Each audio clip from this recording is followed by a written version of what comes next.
celebration. And happy St. Patrick's Day, of course. And this is quite tasty. It looks like a really good lineup. And of course, the main event is going to be the first women's main event in AEW history. We're going to see Britt Baker versus Thunder Rosa in a match that I am very much looking forward to. We've also got Jon Moxley and Eddie Kingston taking on the Good Brothers. We've got Cody taking on Penta. Obviously, we saw the build for that the other week. And we've got Jade Cargill in action as well. And there's another match here that apparently is Matt Hardy, Private Party, and Butcher and Blade taking on Jungle Boy, Luchasaurus, Marco Stunt, and Bear Country in a 10-man tag match. So quite a bit on this show. Eddie Kingston and Moxley teaming together should be a lot of fun. Obviously, that women's main event is going to be awesome. Cody and Penta is sure to be a great match. Jade Cargill, there's a lot of excitement around her. I think there's a lot of potential there. I think that she looks incredible. She looks stunning. I mean, like, she is an absolute powerhouse. But the big question is, can she go in the ring? So we only got glimpses. I think people were fairly impressed with what they saw. But yeah, she's got a lot to show and prove. And it's going to be interesting to see her in action again tonight. So that's AEW. Over on NXT, we have got Austin Theory taking on Dexter Lumis. Obviously, that story has been rumbling along for a little while. Obviously, we're going to get more build with Karrion, Kross, and Finn Balor. There's a few things that have been announced over on NXT, but to be honest, the show doesn't look as good as AEW. I always like to sit here and say which show I think looks better on paper, and this week, I think it looks like AEW looks to be the better show. I think last week NXT looked to be the better show. It's just, I think it's when like the payoff comes. So both shows like build towards things. And obviously AEW, everything was building towards Revolution. NXT, everything was building towards last week. And now AEW have got a few little bits that are like concluding this week. Most notably Thunder Rosa and Britt Baker. Richard, who do you think will be the next announcement for the Hall of Fame alongside Molly Holly? There's been no rumors that I've seen, no reports on anything, so you would just be picking a name out of the air, unfortunately. I don't think they're going to be massive names. We were talking about this the other day because apparently it's going to be one long show.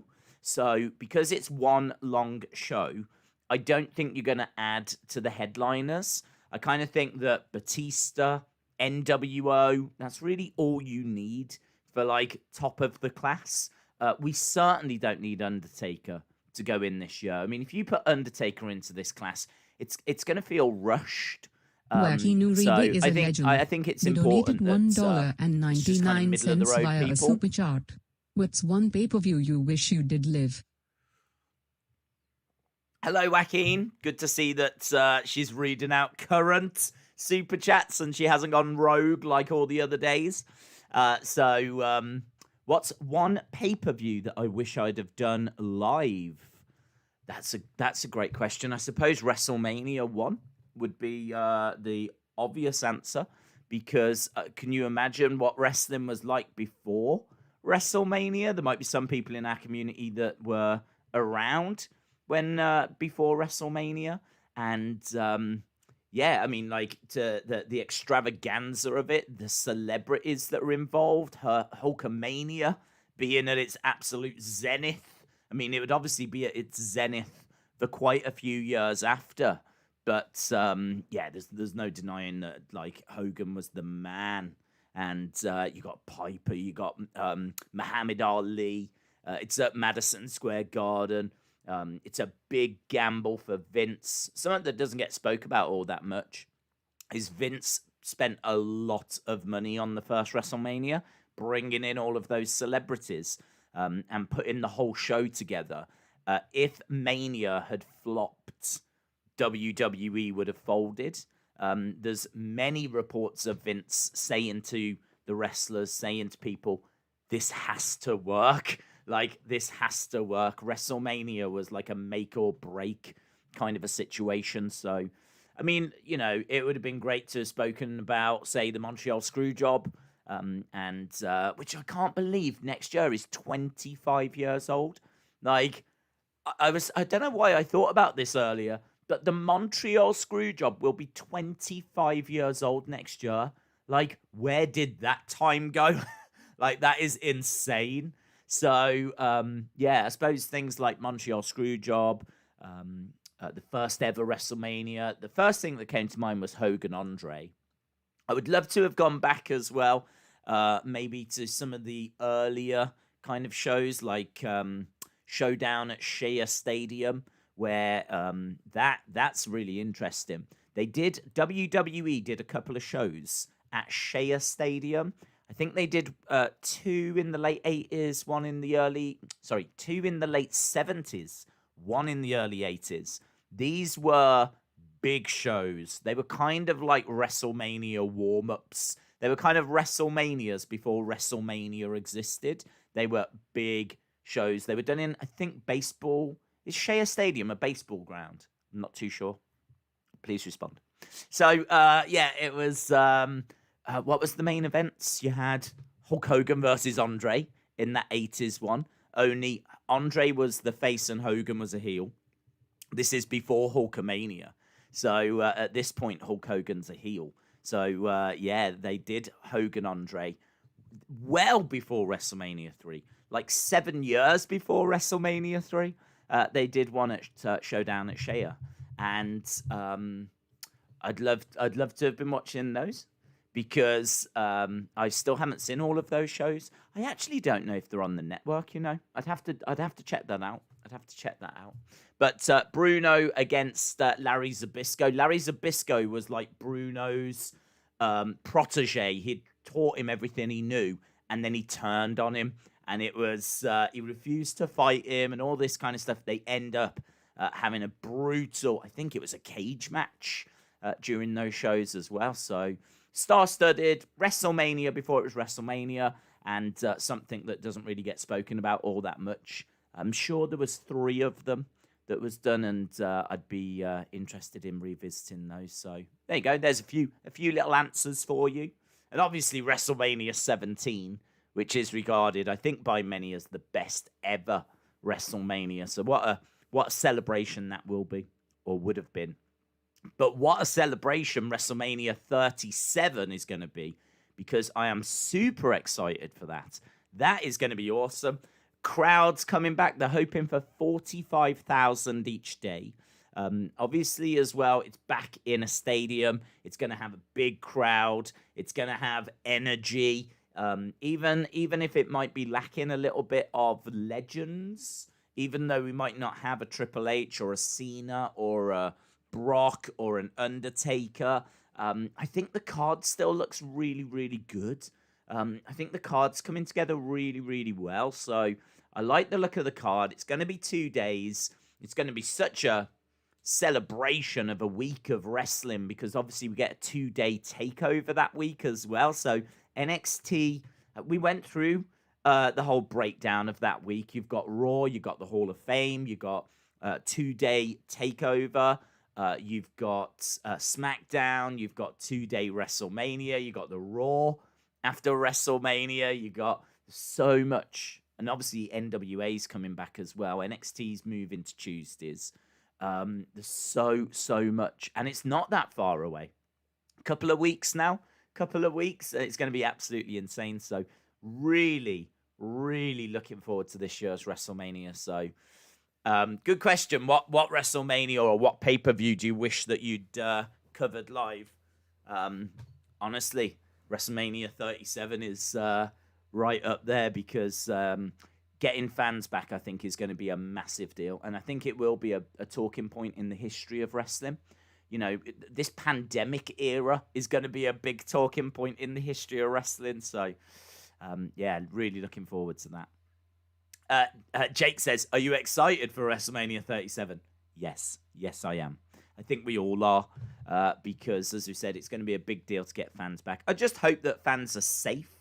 I don't want fans to be coming back, rushed back, if it's not the right time or it's not safe or whatever. So I do also share those concerns, but it is exciting at the same time. I just want to say something before we move on, because I keep meaning to say this, and I might end up forgetting, because you know what it's like when we get into a conversation, right? And I don't want to forget to mention this. I got a small problem with AEW tonight, right? I think it looks better on paper. I think it looks like a good show. I'm excited for the show, but I've got one little niggle, right? Which a lot of people out there, I think, are just going to dismiss. A lot of people out there are going to be like, don't matter, right? Forget it. It doesn't matter, right? And I do understand, but it still is irritating, right?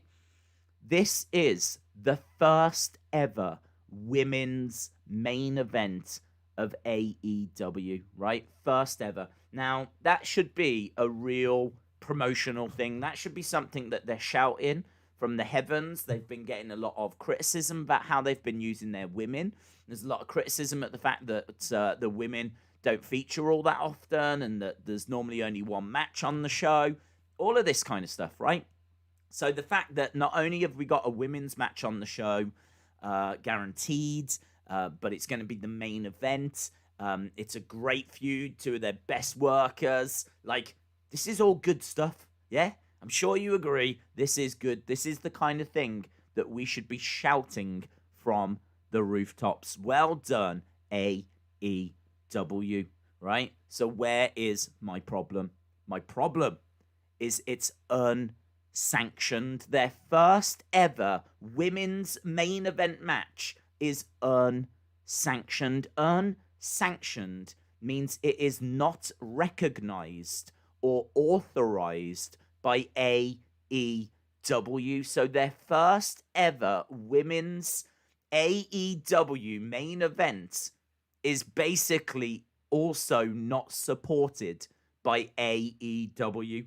This is such an own goal in my mind, because the Britt Baker and Thunder Rosa should rightfully be able to go around and say that they main evented the first Dynamite.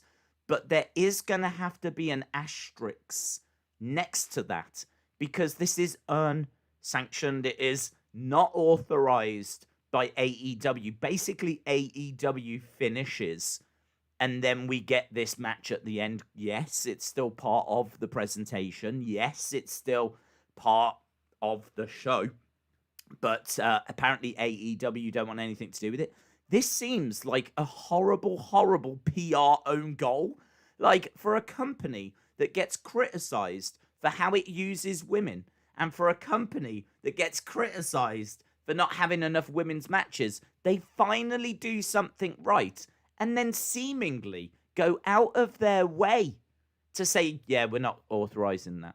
We're going to give you a main event, but we don't want nothing to do with it. I don't understand. I don't understand. Does this make... Can we technically class this as the first women's main event? Or do we not class this as the first women's main event? Have we still got a... I don't understand. Why would you not just book it as a normal match? I don't think it needs the bells and the whistles. I mean, if you want to make it no DQ, that's fine. That you can make it no DQ.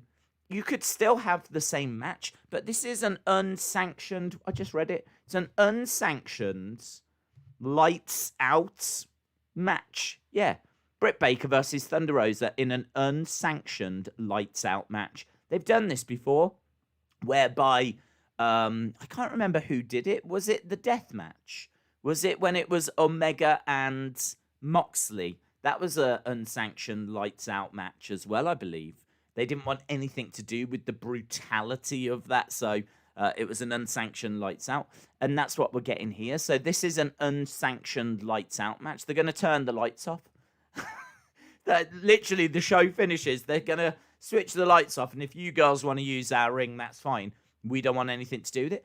I do find this whole unsanctioned thing so strange because how can you say that we don't want nothing to do with this when it's on your show being beamed around the world during your television time? What, you don't want it? You're not going to use that time for anything else? You've got nothing else that you want as a main event, but you just don't want anything to do with the match that you are showing. I don't understand it. This unsanctioned thing is so strange. If it was an unsanctioned lights out match that you could watch on YouTube if you want to, I might understand a bit better. But this is weird. Why would a company? I just don't understand.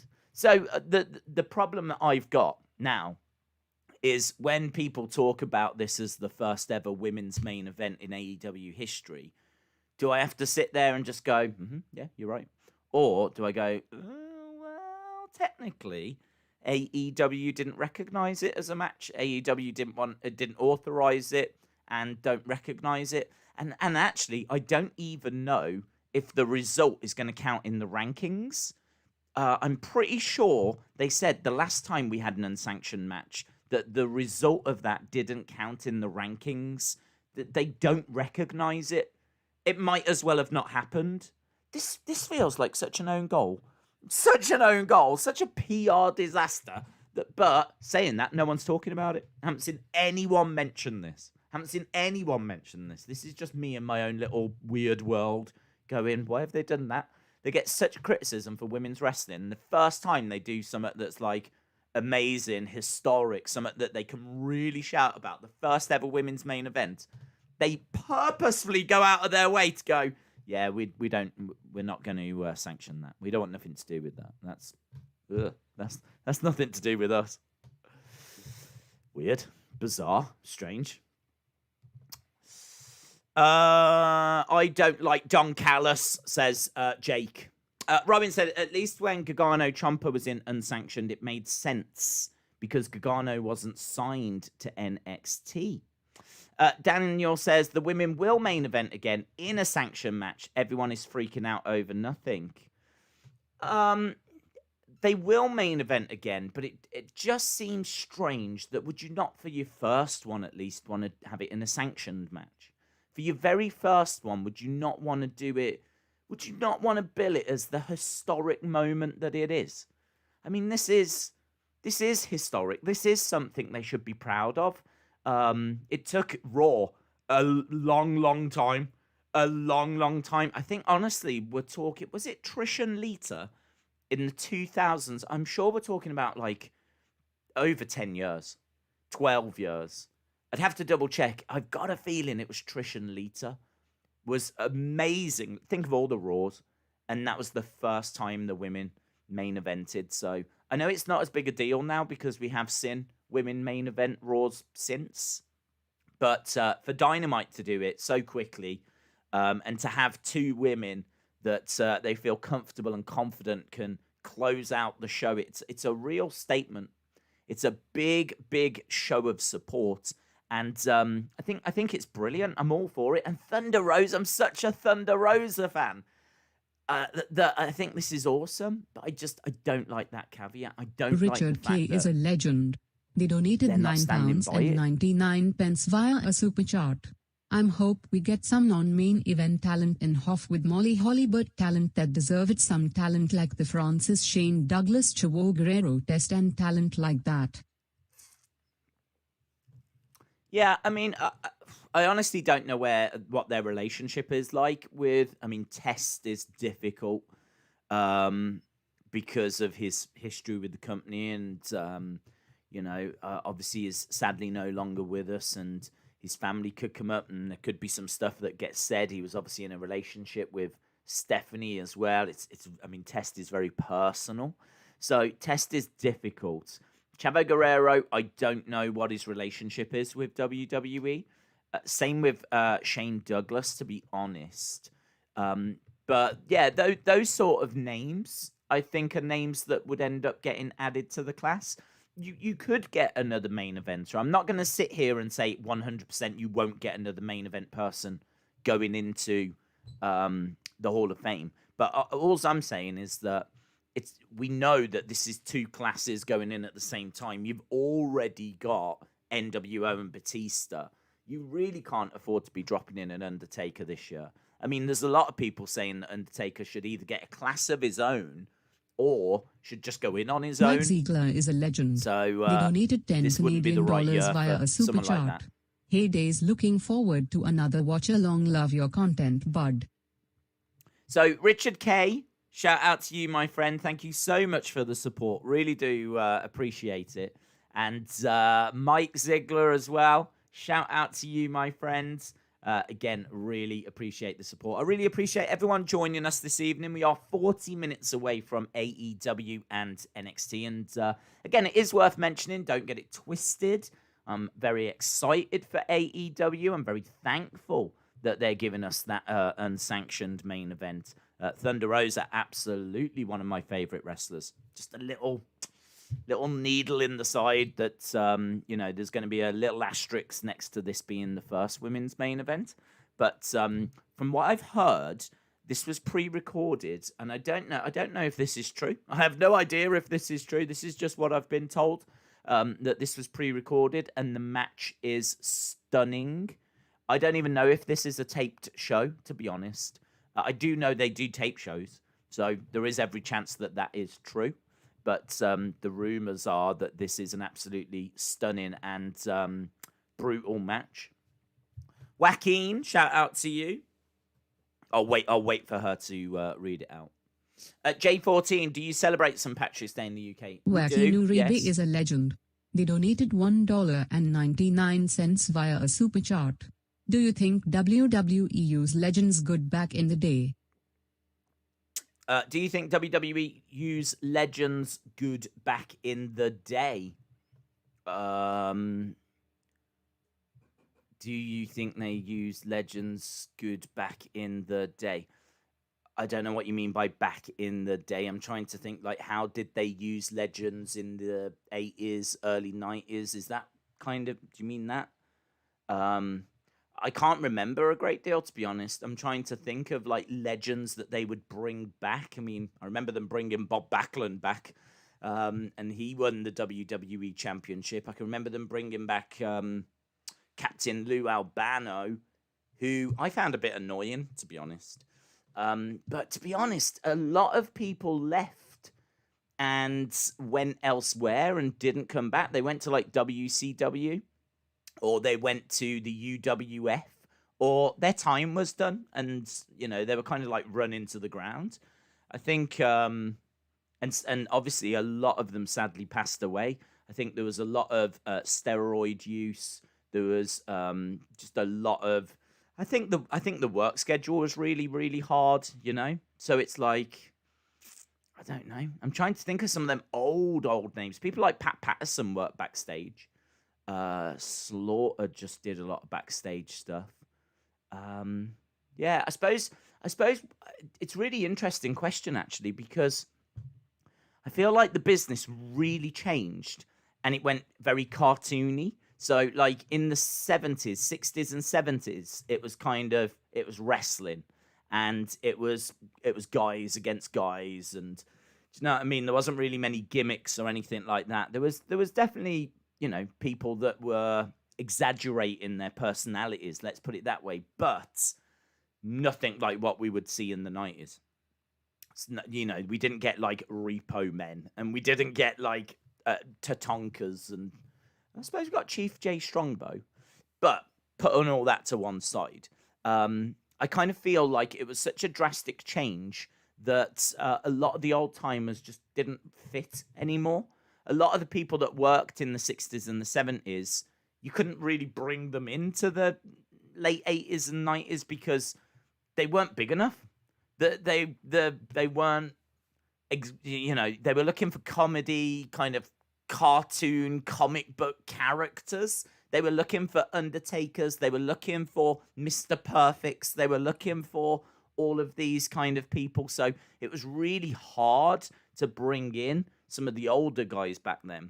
So do I think that the legends were used well? Not really, because I don't think the legends were really used at all. I mean, Bruno Sammartino refused to do anything with WWE.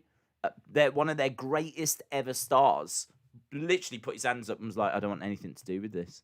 He disagreed with a lot of what he was seeing. He disagreed with the steroids that he was seeing. He disagreed with, certainly as we got to the Attitude Era, all the kind of the way that women were being used and the swearing and how vulgar it had all become. It was completely at odds with what wrestling was like when he was around.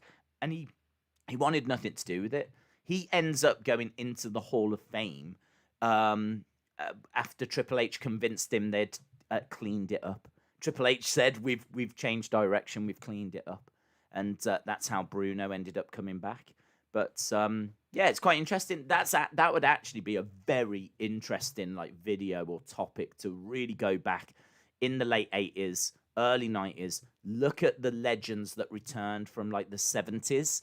How many returned? How were they used? And was it a success? Because I really would struggle to name that many that came back, because I do think it was a very different era, a very different time. And I think the business had drastically changed and moved on. So it's a very interesting Richard question. K. is a legend. They donated £14.99 via a super chat. What WWE mid-card or lower mid-card talent do you think deserves a Universal or WWE Championship push? I say Ricochet or Elias or Cesaro. I want see. I'll come back to that. There's one question I want to answer first. It's from Slim Jim. Slim Jim says, why an asterisk? It's all a work and the record books are fake.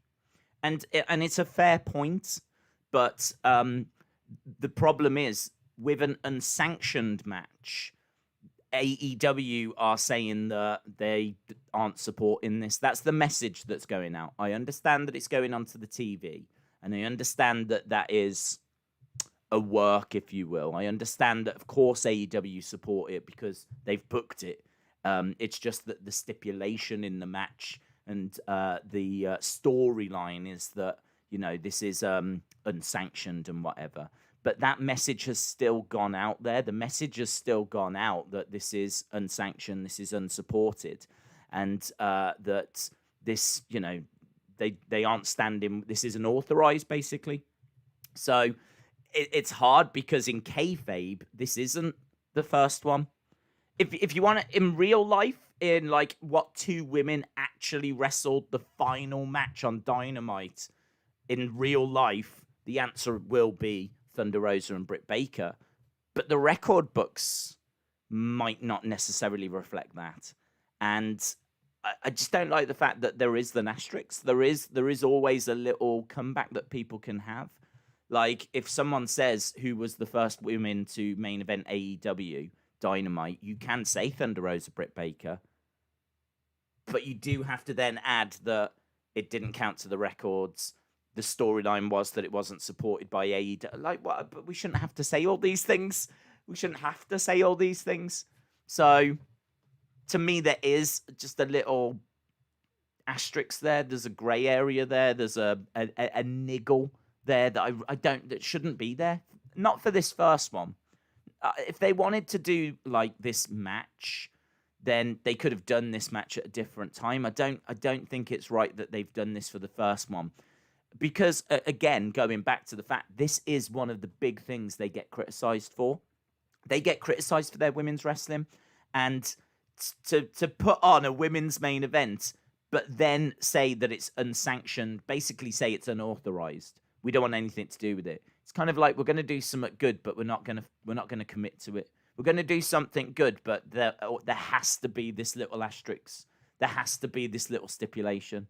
Why? Well, no, there doesn't. Just give them a match. Treat them the same way that you've treated every other main event of Dynamite. Why is the first women's one an unsanctioned one? Why have you done that? Why? None of the other Dynamite main events have ever been this way. Why is the first women's one? Is it that they don't think? Is it a case that they don't think the women are good enough? I'm being honest now. Do they not think the women are good enough, and so they're having to put all these bells and whistles? Are the numbers showing? Does Tony Khan doubt that Thunder Rosa, Britt Baker are strong enough to keep people around? Do they have to do this stipulation? If they don't do this stipulation, are they worried that this match Aegon just won't Barney work? is a legend. It's, They donated £1 I do find it 99 borderline via a offensive. super chat. How do you feel about the Fiend return speculation?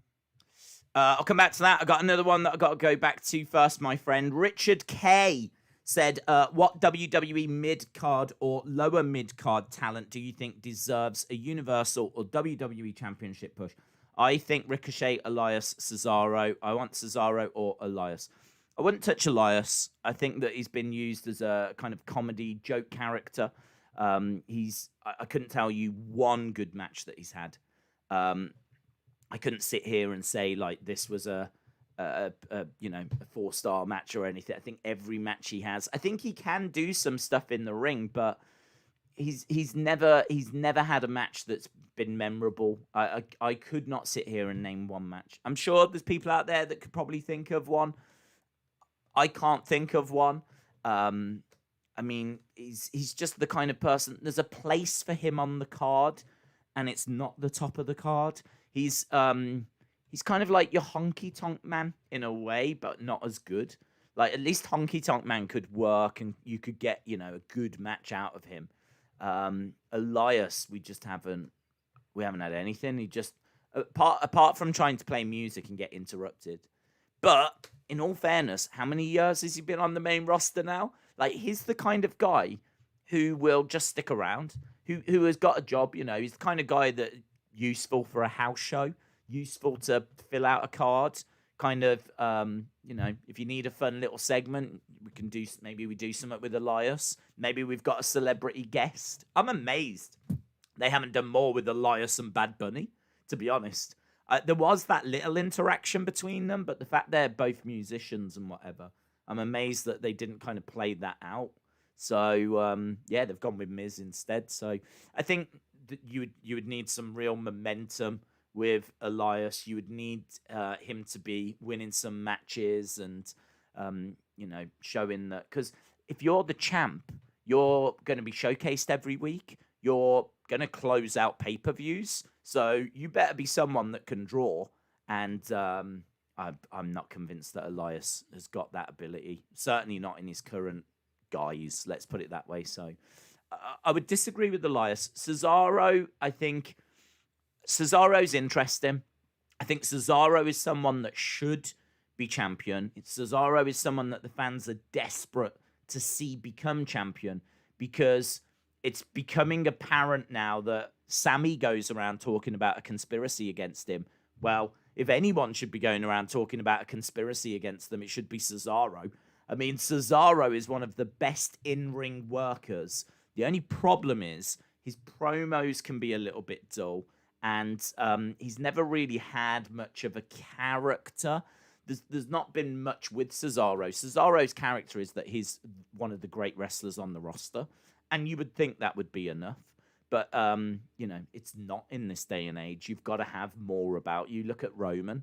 Look at what Roman's doing with the tribal chief and the family stuff and head of the table and all that kind of stuff. Cesaro has none of that. Cesaro's got none of that. If anything, Cesaro's story now is the fact he's been overlooked, the fact it's been so long, the fact that he's so good and should have been champion. That has become Cesaro's story, but you couldn't tell that story at the beginning.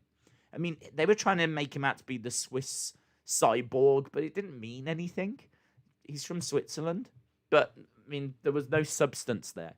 So, I kind of feel that that's what he's lacked. Look at Apollo. Apollo was in the same boat, and they've just given him this Nigerian prince kind of gimmick.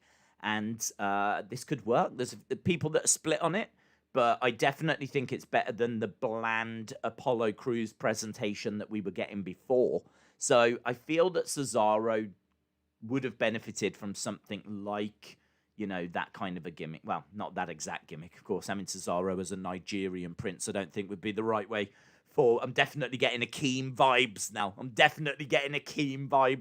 So, I'm not saying that the African gimmick would have worked for him, but some sort of gimmick might have just helped. Not go as crazy whereby he's a dentist and you call him Isaac Yankem. That was always a bit too far. But look at Britt Baker. Britt Baker's a dentist, right? And she's done a few like dentist things, like the tooth and nail match, which granted was awful, but at least they've kind of, presented it. She's got Reba as her assistant, and the ring attire kind of reflects that she's a dentist a little bit. And obviously she's got the locked jaw and all of that kind of stuff, which obviously is all around the mouth, and it connects with her being a dentist, blah, blah, blah, blah, blah, yeah? Her talk show, the waiting room. I'm just saying that's like a 2021 Isaac Yankem. Back in the day, he would have come out, or she would have come out in full-on dentist attire, laughing her head off, being super evil, wanting to get at people's teeth, coming out with a drill sound. That would have been the 90s. But the 2021 way is to have a gimmick, but maybe not go as OTT with it, maybe not go as comic book with it. And maybe Cesaro would have benefited Mike from something Ziegler like is that. a legend. They did give him a James $5 Bond Canadian thing for a short via time. a super chart. That didn't work. Days, if you could choose either Cesaro or Keith Lee to get a monster push with the world title and headline Mania, who would it be? Mike Ziegler, Days, if you could choose either Cesaro or Keith Lee to get a monster push at Mania, who would it be? I would go with Cesaro right now because it's been too long. Keith Lee has got a bit of time on his side, so we can get there with Keith Lee. But it's been too long for Cesaro. But this is what I'm saying. That has now become Cesaro's gimmick. He has got a gimmick now. His gimmick now is he's been overlooked. His gimmick now is he's the forgotten wrestler. He is the guy that may never get there. He is the guy that's been in multiple tag teams and won multiple tag team championships, a few mid-card championships, has always delivered the goods. Someone that has got massive respect from the WWE universe. And it's just built over years. He is the next Kofi Mania waiting to happen. So that has now become his gimmick. And so I would go Cesaro. I don't know of anyone that wouldn't. It's been long overdue. Right, Joaquin says, do you think... Oh, we answered that one about legends back in the day. It was a very interesting question. There was another one about The Fiend. Eggerson, the Barney, shout out to you. What do you think about The Fiend return speculation? I don't know. I don't know what The Fiend return speculation is, to be honest. I mean, he is coming back. I think we know that much. The rumors are it's Fiend Orton at WrestleMania. So, I mean, how we get there, I'm not too sure. I think that I'd be amazed if we get any sort of action between Alexa and Randy at Fastlane. I think The Fiend could come back during that match, absolutely. I'm leaning more towards there being a tease rather than him actually returning full-blown, here he is, this is what he looks like now. I think Dazzle by Nature is a legend. They donated €5 via a super chart. So, hey buddy, hope all is good. Did you see back. Fight TV app is now on all smart TVs. WWE Network is happy St. Patrick's Day. Shamrock. Dazzle by Nature updated your profile picture, I see. Is that like a little leprechaun? Hi, buddy. Hope all is good. Did you see that Fight TV is now on all smart TVs? I didn't see that news, actually, no. That's very interesting. Sadly, I don't have a smart TV down here, so it doesn't really benefit me too much, but I'm sure it'll benefit a lot of people out there.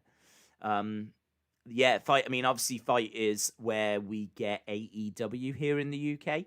If you want to watch it live, then Fight TV is the place to go. It's also the place that's going to have NWA, the pay-per-view, and I believe the new home of Power, NWA Power, will be on Fight TV. So you'll have to go there. I've also seen tons of adverts now. They've really started the promotion now. The machine is starting to roll now for Jake Paul versus Ben Askren. And that is not that far away, actually. It's in April. And that is going to be on Fight TV as well. So quite a few things there that we're keeping an eye on. Things that we definitely want to be streaming. So there we go. Nice bit of information from Dazzle by Nature that apparently now you can get Fight TV through smart TVs. Maria says Masvidal versus Usman 2 on UFC 261. Check it out. Days I'm going to do some schoolwork. I haven't been able to go on to videos. Shout out to you, my friend. Yeah, it's going to be awesome. That's going to be awesome. I'm really looking forward to that. It's funny, actually, because we was talking about 261 lacking a little something. I remember when we did our UFC stream, we looked to see what the next main events were for the big UFC shows. And UFC 261 was Valentina Shevchenko against Jessica Andrade. And I remember saying that's not strong enough for a main event. It's all right, but that is not going to carry a pay-per-view on its own. And that's when we saw that they were looking to try and get Thug Rose versus Zhang Weili. And I was very excited at that. I'm a big Thug. In fact, I'm going to order a Thug Rose t-shirt, which I'm very excited about. So I haven't got any UFC t-shirts or merch or anything, but I'm going to buy a Thug Rose one in preparation for UFC 261. So, yeah, I was really pleased about that. And then out of nowhere, Usman versus Masvidal got added to that card as well. So all of a sudden, that card now has got 3 title fights. Joaquin Uribe is a legend. 3 title They fights. donated $1.99 awesome. via a super chat. Horo you think other companions whose legends name were? Joaquin, shout out to you. I can't answer TNA because I never watched it. And I know like they use legends a lot. Hogan, Flair, Sting, Foley. Like they really leaned on big names. I couldn't answer. It's quite interesting because with TNA, they did bring in a lot of names, but they definitely built their own stars as well. I think part of the problem, and maybe this is something that AEW needs to learn. Richard K is a legend. I'll come back. They donated £4.99 via a super chat. If you could have my WWE versus RU crossover matches, who would you have? I'd have Lesnar versus Brian Cage, AJ Styles versus Kenny Omega, Cody versus Seth Rollins. I'll come back to that. Joaquin says, what do you think about other companies using legends? NWA, I haven't seen them use legends all that much, to be honest. They have brought in some of the old legends like Nikita Koloff. Obviously, they had the Rock and Roll Express. I think they are very respectful to legends, but they only just drop them in to complement the show. They never like make them front and center, the big name or whatever. You've always got Nick Aldis as champion. You've always got the roster around Thunder Rosa coming through, Camille, all these kind of people. And then like they bring in Nikita Koloff just to say a few words. Or Rock and Roll, in all fairness, did win the tag titles. That was a big moment, big feel-good moment. But I didn't feel like it got in the way of anything. I felt like a good use of them. So I think NWA, certainly the Power era, used legends very well. And it was some of the older names. We saw like Austin Idol doing little adverts and stuff like this. So I thought they used legends well on NWA Power. Over on TNA, I didn't watch it, so it's hard to say. The only thing I would say is they did still build plenty of stars of their own. So I don't know, sitting here, if the legends got in the way. Some of you watching, you will be able to answer that better than what I can. Did the legends get in the way on TNA back in the day on TNA? Was there too much Hogan, too much Sting, too much Jeff Hardy, too much Mick Foley, too much Roddy Piper? Was that too much? I would think so. Because it felt like all the time they had a new name come in. Richard It felt is like legend. a continuation They of donated WCW, to be honest. £4.99 via a super chat. If you could have any WWE versus RU crossover matches, who would you have? I'd have Lesnar versus Brian Cage, AJ Styles versus Kenny Omega, and Cody versus Rollins. So yeah, you'd have to tell me if TNA was a little bit legends heavy. I would think it was. But I could be wrong. They might have used them really, really well. I have to be honest in saying I didn't watch. Richard K, if you could have any crossover matches, who would you have? there's not that many matches that excite me, to be honest. If I'm going to be perfectly honest, I think that I'm sure there's matches out there that really excite people, but doesn't really do it for me. I mean, like Omega would excite me in WWE. I think Omega would be a good crossover start. Cody used to be in WWE, so we've seen Cody. Granted, a lot of the time he was in that Stardust gimmick, which, you know, this would be different. So it would be fresh and it would be good. And he feels like he kind of feels comparable to like Seth now. But I don't know. I can't say I'm sitting here like, oh, wow, I would love this. That would be a dream match. That would be, not really, to be honest. I mean, Omega definitely. I really Dazzle wanted by him nature to go to is a WWE, legend. They but donated €2 via a yeah. super chat. The voiceover girl sounds like my Satna. Yeah, she's changed. I mean, in all fairness, with the voiceover woman, it is nice to have a different voice. I haven't changed it back. She kind of, I don't know if this is like the preset or if it just skips to the next voice or what it does. But when we had a bit of trouble the other week, it jumped over to this, and I've kept it on this. I could easily change it, but I like the fact it's different. So I've left it as it is. So yeah, I also appreciate the fact she's not reading old messages. Let's put it that way. So yeah, going back to what Richard. So Dazzle by Nature, shout out to you. Joaquin, shout out to you. And Richard K, going back to your message, I'm sure there's people filling in. Hopefully there's people filling in their dream matches. I've always said this before, like, you know, whenever we're talking about a certain topic, the chat is there for you to ping your thoughts in. People see everything you're saying. It's all on screen as well. So, yeah, I kind of think that for me, I can't quite put my finger on why. I don't know if it's because some of the stars haven't been built up yet, like Brian Cage, for example. He looks like a beast, but he hasn't been made out yet to be a big deal. He still kind of feels like he's finding his way. Like he hasn't really gone on a tear. He's not like beaten loads of people and gone on a run. I don't know. Something about Brian Cage that doesn't. It's not getting my. He feels like Bobby Lashley when Bobby Lashley was getting married to Lana. That's where Brian Cage is for me. Incredible potential. Looks like a killer. Just there's nothing there. No reason to get behind him at the moment. But could he go on a tear? Could he go on to do what Lashley's done? Yes, of course he could. But yeah, I'm not quite there with Brian Cage. Kenny Omega, as I keep saying, absolutely. And you've got Cody versus Rollins, which is quite funny because that's exactly where I see Cody. I see him as being as that kind of similar stature, can go in the ring, someone that's always around the top of the card, always has big segments, has kind of carried the show at times, just like Seth used to with Monday Night Rollins. So, yeah, I very much see them being on I think that'd be a very interesting match. If it had a really good story as well, that could be great. And looking at the women, I would be interested in...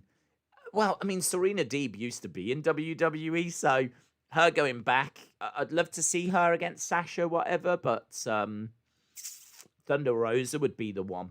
If I had to take someone out of AEW, it would probably be Thunder Rosa. I think dropping her, she's got such a different vibe. I think, she's got an interesting character, and what with that kind of Mexican heritage and the face paint. I can't think, is there another woman that paints her face outside of Asuka? I mean, even Asuka's is only like green tears. There's not that much.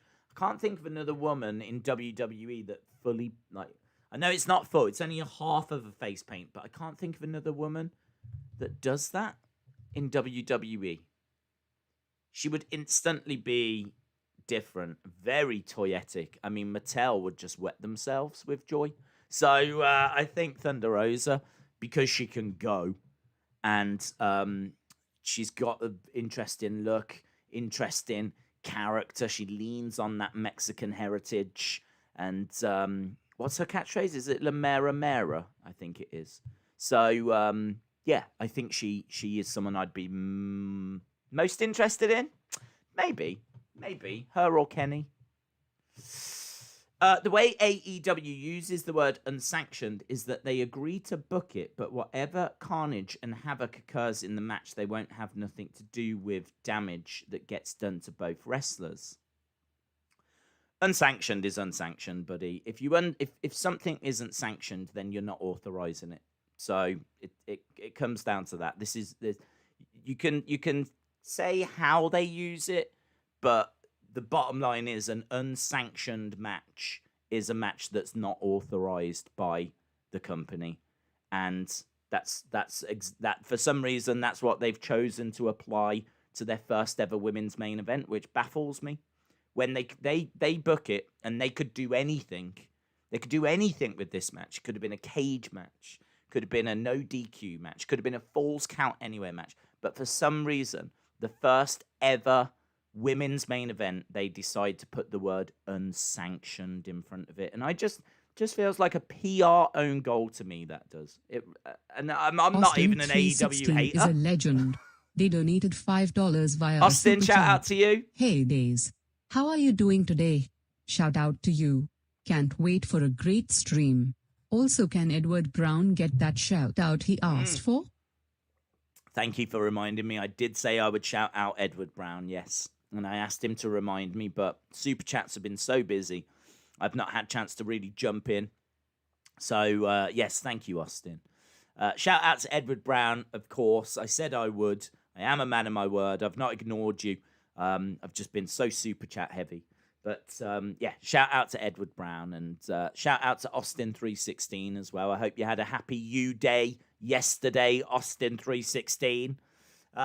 My day's been good. We are about 9 minutes away from NXT AEW.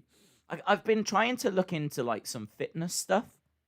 I'm not trying to become like Arnold Schwarzenegger or anything like that, or lift weights or anything, but I am starting to get just a little concerned at the fact that I literally sleep and sit here, and that is about it. And as many of you know, I was sat upstairs the other week. I think it was about a week ago, 2 weeks ago now. And I stood up and my leg was completely dead. My leg was dead. Like it had gone completely numb, and to the point where I fell over. Right? Imagine me sitting there, getting up, going up, down I go. And that was it, over I went. But the problem was, like my whole weight went onto like my ankle as I fell. And I mean, I'm normally someone that's quite active. Like, before I did YouTube, I used to work in retail. And I worked in a 3-floored store. And, like, the staff room was on the 3rd floor. And all the offices were down, like, on in the basement. So that I was, like, running around all day long. Carrying boxes and working on different floors, working on different counters, dealing with different issues on different floors, going up to the top for lunch and whatever. So just constantly just going up and down, working across these 3 floors, which I know doesn't sound like much, but when you're constantly moving all the time. So I've always been someone that's been relatively fit, not fit like can run a marathon, but just, you know, not out of shape. Let's put it that way. I'm out of shape now. It's all gone. It's all gone. It's all falling apart. I don't think I'm alone, in all fairness. I would imagine a lot of us have probably struggled during lockdowns. So I have started looking at, like, right, what the flip do I do? Because there's nothing here. I haven't got a treadmill. I haven't got a bike. I looked at Peloton, right? I did look at Peloton because I'm the kind of person that needs people talking to me. Do you know what I mean? I need motivating. I don't want to do it. I sit here, I go to sleep. Like, at no part does my brain go, we need to go running. Like, that's just not coming into my mind at all. So I really need, like, someone going, you can do this, come on, let's go. I need all that kind of motivation. Pelotons are so expensive. Like, it is not happening. Let me put it that way. It's like 2,000 something pounds for a Peloton. Can't believe it. So, yeah, that's not happening. So then I've been trying to find, like, cheaper alternatives. Like Daviton or something. I don't know. Some guy down the road doing his own thing. So, yeah, I've been looking into stuff like that. So that was my day, literally. I spent hours and hours and hours and hours looking into that kind of stuff because I do I think once things like open up again, because it feels like we're quite close. Certainly here in the UK, they're like saying shops could reopen in the middle of April, and by the summer, we should be in a good place where festivals are going to happen and stuff like this. Reading and Leeds Festival, 200,000 people going to a music festival is currently penciled in. That's currently happening. So it feels like we're getting to a decent place whereby we can start emerging out of our hibernation. But so yeah, I'm starting to try and think about, structuring my days a bit better, making sure I do get some kind of exercise in. Because honestly, the only exercise I get is when I drink a coffee, and literally that exercise, or when I put a contact lens in, that exercise, that is it. That is it. That is literally all I do. That's all the exercise. So these hands right here, they're not in bad shape. From drinking coffee and putting contact lenses in and the odd banana. But that's it, yeah. The rest of me is falling apart. So yeah, I need to get that sorted. Sarah Logan used to have face paint.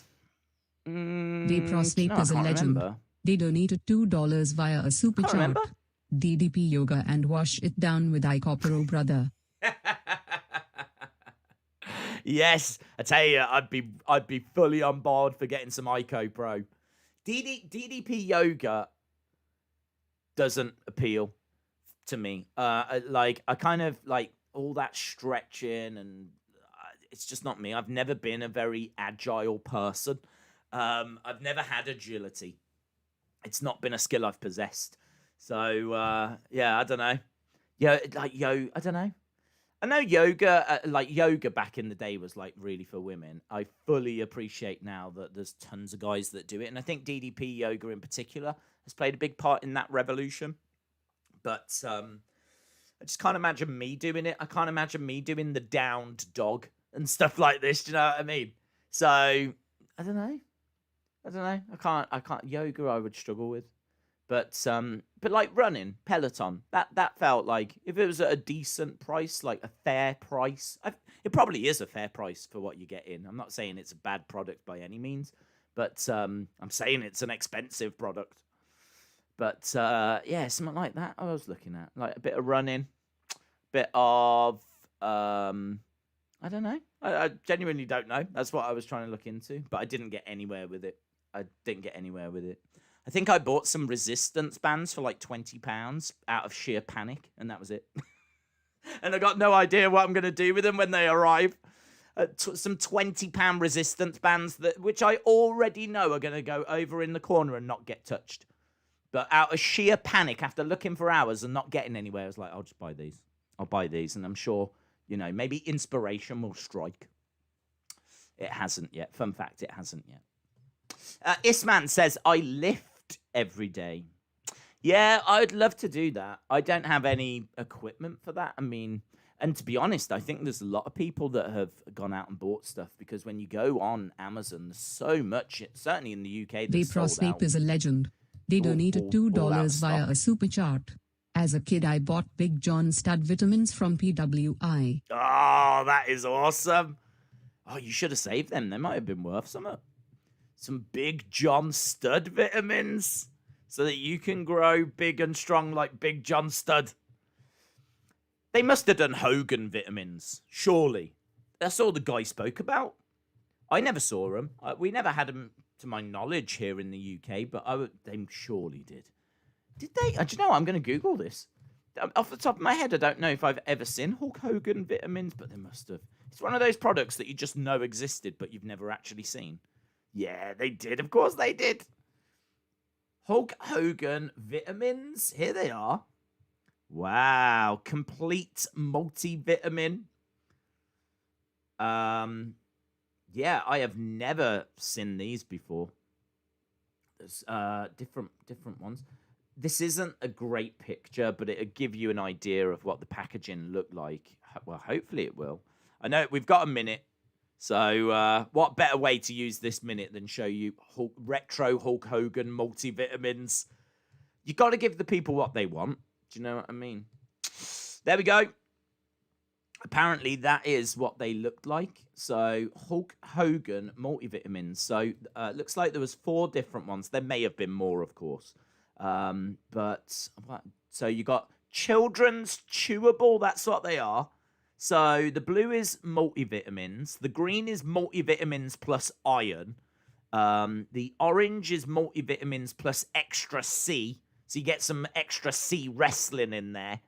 And then the red is complete multivitamins with calcium, iron, and minerals. He's wearing the Winged Eagle. So straight away, that says to me that this has got to be after WrestleMania 3, because he still was wearing the 86 belt at WrestleMania 3. They made the Andre 87, which never got used, but it was the rematch. It was the rematch between Hogan and Andre with the main event, I think it was called. But it was the rematch that drew 33 million viewers on cable TV. That was the first time we saw the Winged Eagle. So it's got to have been after WrestleMania 3 that these came out. So we're still definitely late 80s. Definitely late 80s. But, yeah, that's interesting, isn't it?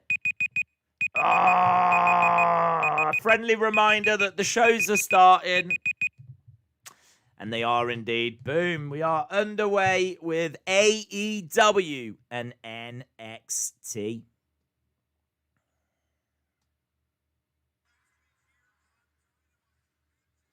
Right, St. Patrick's Day Slam, of course, over on AEW. AEW might get a little more of my attention tonight because of the fact that I do think on paper it's the better looking show. There's not been tons that's been announced for NXT. We were talking about this earlier. AEW are here, stepping out of a plane. We're getting very much 4 Horsemen vibes. Although they're not really 4 Horsemen, are they? They're like 5 Horsemen with Tully.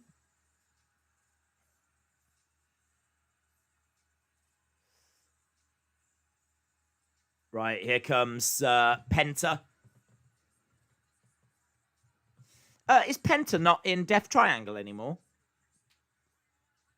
Is he out on his own now? Well, I don't think so, because his video still shows him being with Phoenix. So, Penta making his way out. This is going to be our first match. Over on AEW, we've got Finn Balor. One is a legend. They donated £1.99 via a super chat. I'm bringing my gear and we will get on it. Flexed bicep, starstruck. Yes. Oh, if I was going to be learning how to lift some weights and get into shape, I want to learn from Miss Clown 1, let me tell you. The results are there to be seen already. Penta versus... Oh, man, it would help if I could... Penta versus Cody. Right, so Penta versus Cody. What a great way to start AEW. Over on Richard K NXT. is a legend. They donated £4.99 via Balor a super chat. Our favorite Karrion. WWE Championship belt. Mine is the Attitude Era Wii Championship. My brother's is the Undisputed Championship belt. Mine would be the Winged Eagle, Richard. I've always had a soft spot for that. Here's Karrion.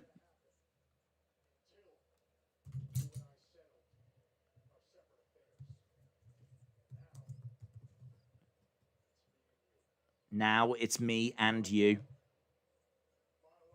Mano y mano.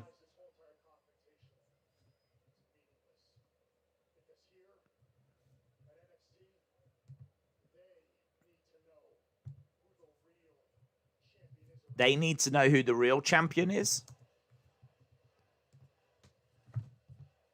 This is really difficult because who wins this? They both need to win. I need to know it. The world needs to know it.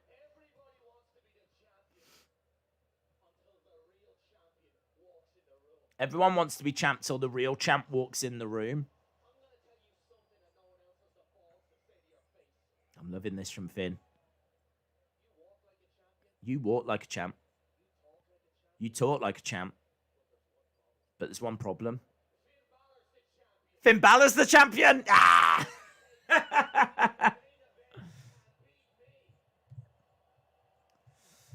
That is a problem.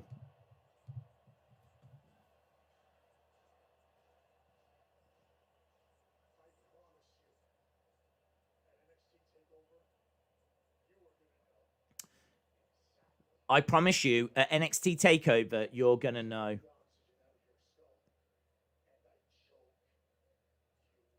I'm going to choke you out. Guys, I don't understand. Why has Karrion Kross not come down with a load of stuff from WWE Shop and offered to swap it for the belt? I don't understand. Shouldn't he have like a couple of replica belts, lunchbox, bleacher creature, and just go? Do you want to swap?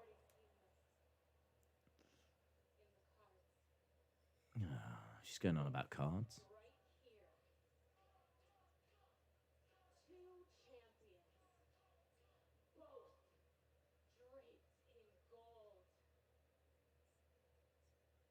She's weird. Why is she around, weird woman?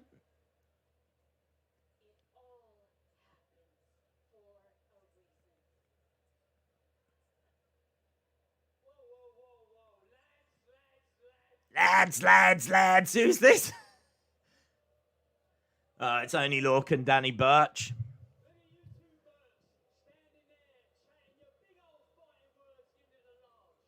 Giving it the large.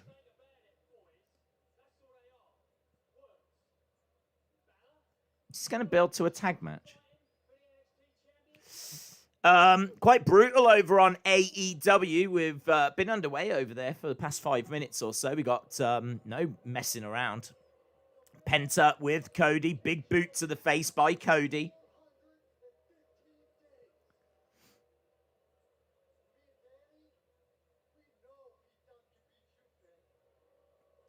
NXT World title is worth less than the 24/7 one. They're saying that Pete Dunne can beat both of these guys. Cody pops up, grabs Penta, a few strikes to Penta, jumps out the ring.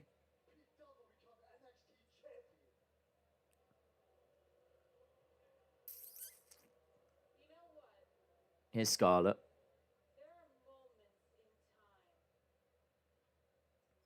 There are moments like this.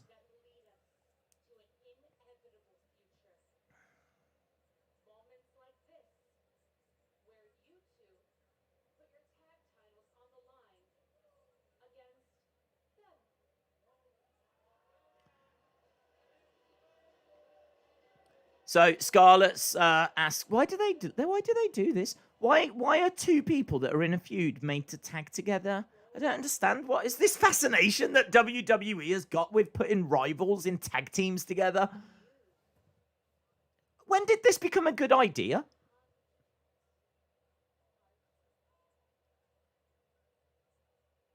They've done it for a long time. Didn't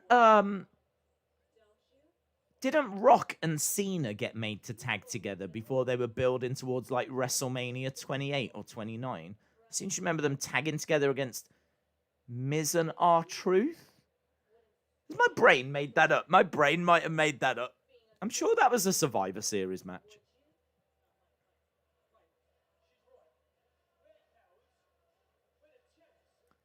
This is pretty awful from NXT.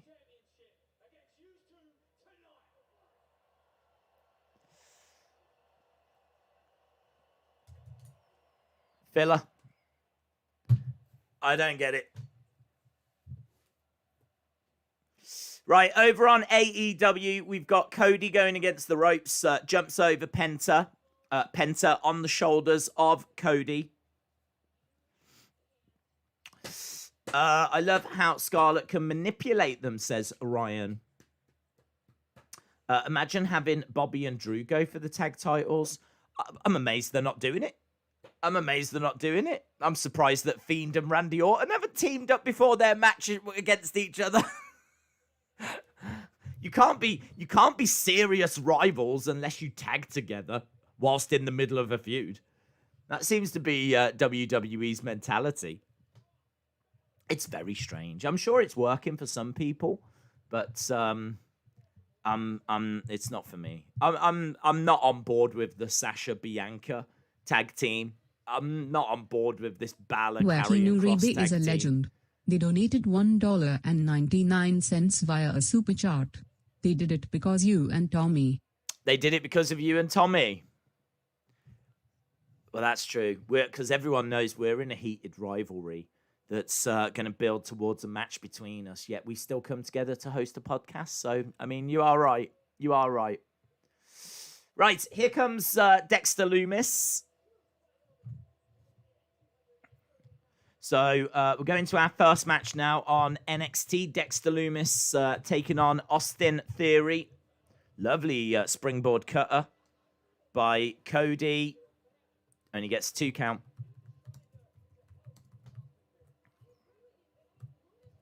Austin Theory. Should be a decent match, this. This has got a backstory to it, of course. Austin Theory kidnapped by Dexter Lumis.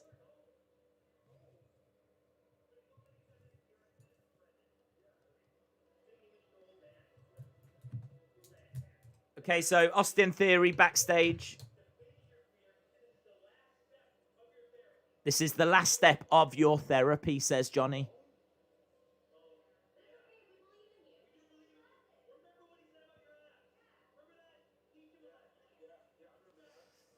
Okay, so they're saying, remember what he said about your abs.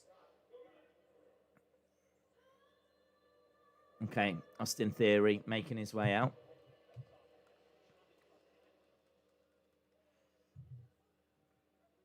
He's got way attire on. Lumis versus Theory. I've got Lumis, says Sunny Wolf. It would be weird if Bliss and Randy was to team up. That would be weird, wouldn't it? But I'm pretty sure everything about that story has been weird. J14 says Penta kicks out. Big slap by Penta on Dazzle by Cody. Nature is a legend. They donated €5 via a super chat. The Fight TV app for our Ustream is amazing, very clear on a 50-inch 4K TV. There we go. Dazzle by Nature, impressed with what he's seeing from Fight TV. Penta goes to the outside and gets introduced to the railings, holding on to his leg. So we listened to the start of NXT, wanting to see how they were going to build with Finn and Karrion. And to be honest, I'm not that impressed with the way that we've gone with that. Over on AEW, this has been a very good match. Penta managing to get to the ropes. NXT has gone to commercial break. And obviously, when we go back, we'll be starting with Austin Theory, Dexter Lumis. So we should be coming towards the end of this first match. So we're definitely going to be keeping an eye on this.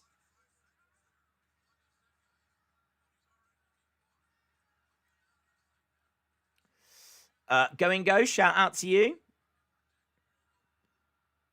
Cody taken down. And Penta grabbing hold of the arm. Pulling back on the arm, snapping the arm back. Cody in pain, middle of the ring, but looking to roll up Penta.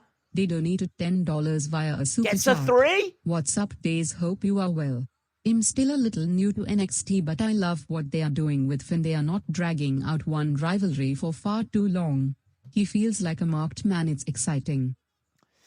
I will say, I'm still a little new to NXT. I love what they're doing with Finn. They are not dragging out one rivalry for too long. He feels like a marked man. It's exciting. Yeah, I think that's a fair point. I think that's a very fair point. So we've seen him feuding with Kyle. Obviously, Undisputed Era have exploded, and as a result, he's had a match with Adam Cole. You got Karrion Kross gunning for him. He's obviously got issues with Pete Dunne. There's definitely sharks swirling around his championship. So, yeah, I agree. I do think that is a strength, the fact that there are so many people that are gunning for that championship. And you're right, he does feel like a marked man. So, yeah, great comment. Great comment, bud. Right, Cody is down. We've got the Nightmare family coming to his aid and chasing Penta away.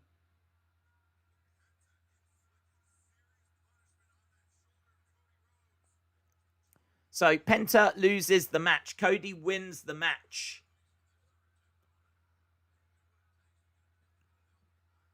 Did it take all of them people to chase Penta away?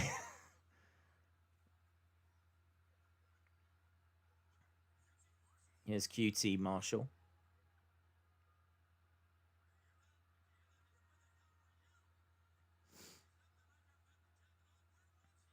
So QT Marshall slowly making his way out. And obviously, there's been a bit of dissension. There's been a few questions asked. Is drifting away from the Nightmare family.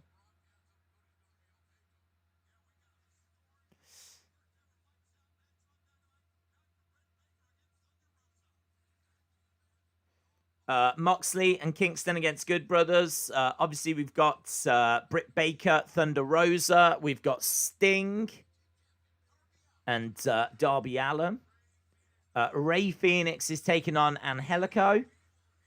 And also, we're going to hear from Christian Cage. As well as that, we do have Jurassic Express and Bear Country taking on Matt Hardy, Private Party, and The Butcher and The Blade.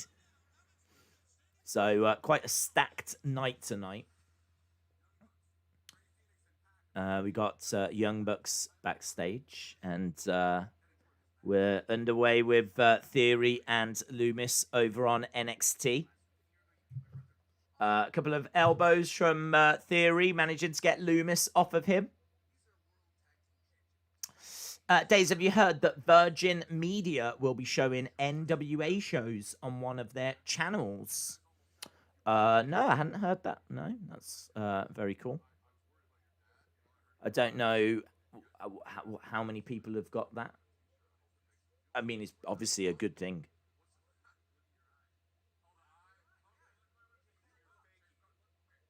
But I don't think I haven't got Virgin Media. But that's good. It's positive. Any exposure is good in it.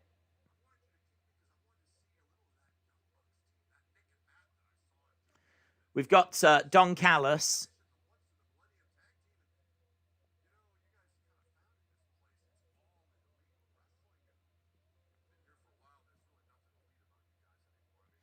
Don says there's nothing elite about you guys anymore.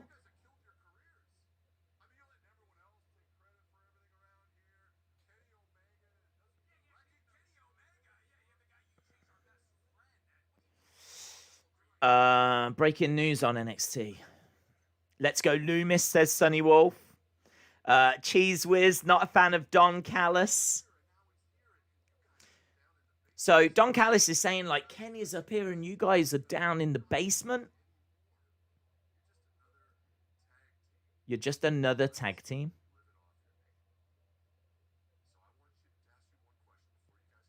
I want to ask you one question.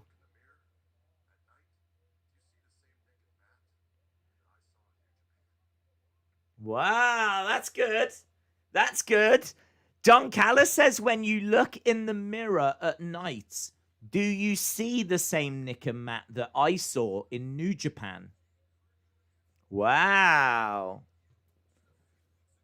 It's pretty cool, isn't it? I mean, that is what this show is built on. There's a lot of people that were huge fans of their work in New Japan. Same with Kenny, of course. And obviously, they left New Japan to start AEW. And it's been a few times where it's been these people have been compared to when they were in New Japan. Kenny in particular, a lot of people saying he's not the same wrestler. He's not as exciting. He's not the cleaner. And so it's interesting they're now asking the same question of the Bucks. I think the Bucks have been decent. I think the Bucks have been relatively close to what I saw of them in New Japan. Strike by Austin Theory. So AEW has gone to commercial break. Theory picking up. Oh, shoulder breaker. 1, 2. Shoulder up by Dexter Lumis. Nuribe is a legend. So we're still underway with this match. $1.99 via a super chart. Days I think I'm a Don Callis guy.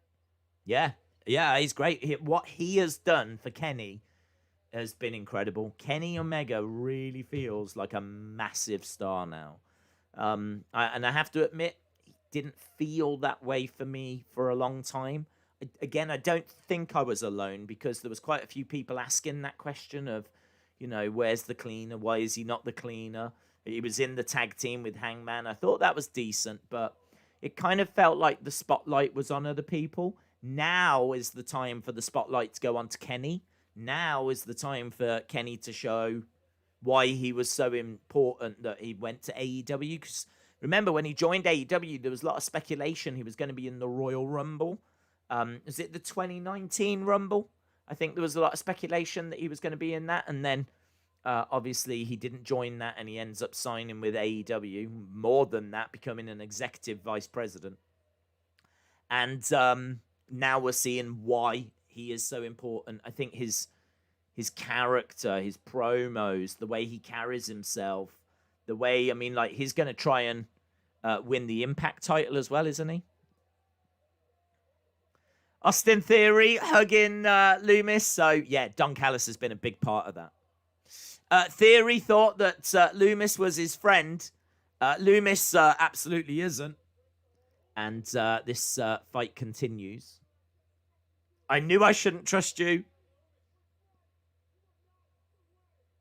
You are not the way. Oh, gets planted down by Lumis. Lumis puts on his submission hold, and that's going to be it. Theory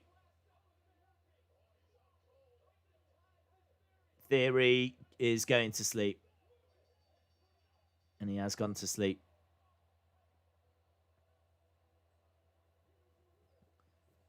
Dexter Lumis wins. Over on AEW, Jade Cargill making her way out.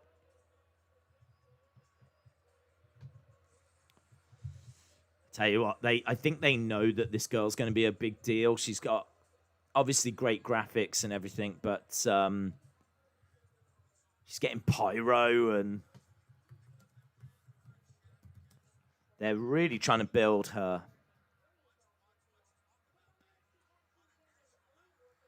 Is that Danny Jordan? That looks like Danny Jordan. Yeah, she's facing Danny Jordan.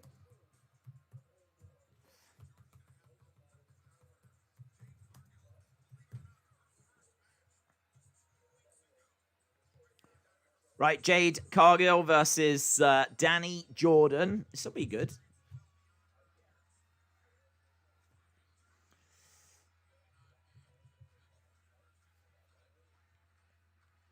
I think there's Danny chants. Danny, you see Danny quite a bit in the crowd. Danny goes underneath Jade. Back elbow against the ropes. Big boot by Jade.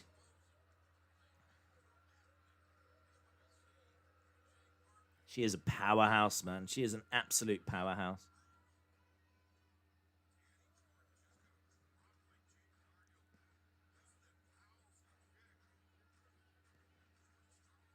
Danny Jordan selling, trying to get over to the ropes. Jade grabbing Danny, looking for a beautiful German and a kip up by Jade.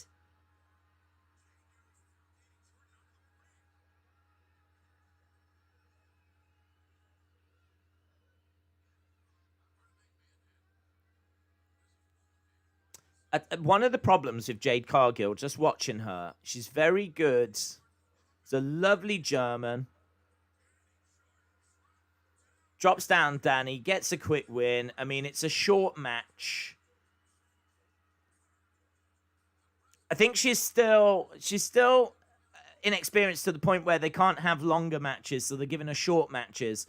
Part of the problem is her hair. This might sound crazy, but all the time she's having to move it out of her face. It's kind of short and it's right here. And all the time it's kind of getting in the way. And already there's been about 4 times where she's had to move her hair back. It's got to be a way that they can just keep that out of her face. I understand that she's all about her looks. I understand that's a big part of her gimmick. So, like, you know, looking good and everything. Even during a match, I understand is... And she's a heel, so she's meant to annoy. But that's one of my pickups from this match. I think in ring, she looks quite good. The German looked incredible. There's not a great deal that you can judge on there. They've kept it short because she's relatively inexperienced. I mean, she's not worked on the indies. She's come straight out of wrestling school. But she looks good. I mean, she is strong. She is powerful. They're showing that in her moveset, which is great. I would just try... I don't know if she needs a bit of product in her hair just to keep it in place a little bit. Difficult when you're wrestling, of course. I would say, like, maybe pin it back, but of course that would change her look a little bit, and I don't know if she'd want to do that.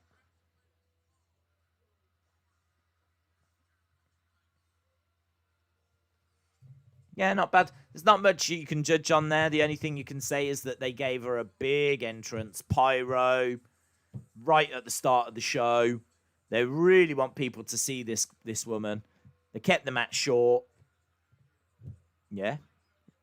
They're just nicely building her. MJF making his way out. NXT is at commercial break. Little bit of a shame because I do like Danny Jordan. We saw her in NWA on Circle Squared, which was like kind of like a talent show they had where people competed and the fans got to choose who they liked and who would get a contract. And she actually featured on that quite a while ago now. MJF group. Don Callis has cut a great promo last night on Impact on Rich Swann and again tonight on AEW on the Bucks. He is definitely right up there with Paul Heyman as one of the best managers today, says Sean. No more Undisputed Era. Adam Cole has got a new shirt. Well, we're just going back to NXT now. I mean, it was a bit strange that they still had the Undisputed Era graphics and everything. We saw the armband being ripped off, but you are right. This is an Adam Cole Bay shirt. Still gold on black, though. Still new little logo, which is like a C with like an arrow on top. Still feels very Undisputed Era, that shirt, doesn't it?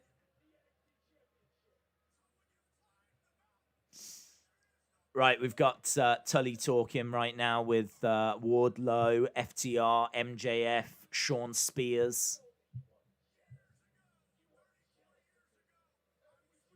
We've got promos everywhere right now. We've got Tully doing some talking. We've got Adam Cole doing some talking. Jade looks good wrestling. I won't mind being her cargo. Adam Cole, a lot of excitement for Adam Cole. Mr. Rotella, shout out to you, said that was my first time seeing her. I loved her. Very much Camille vibes. Mr. Rotella, are you watching the NWA? Are you venturing back into that world?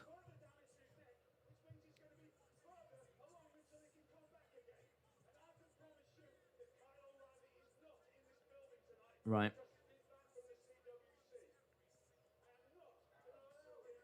William Regal is out there. Here's Kyle. Kyle has appeared on the Thunderdome screens. Whatever you call them.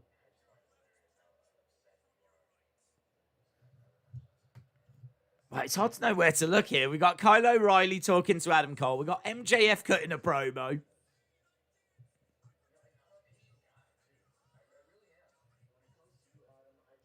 MJF talking about comedy bull.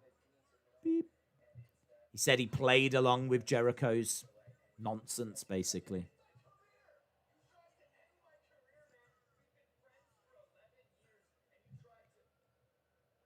Kyle O'Reilly is one of the worst promos. He's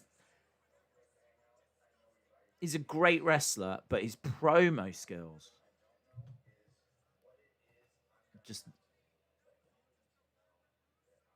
he just seems to be talking so monotone.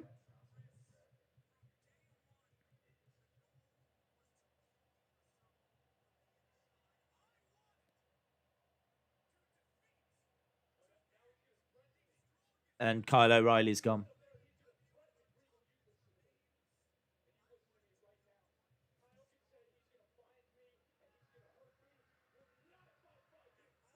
Adam Cole says he's threatening to hurt me. Well, that's not going to happen if I find him first. So Adam Cole is looking for Kyle O'Reilly.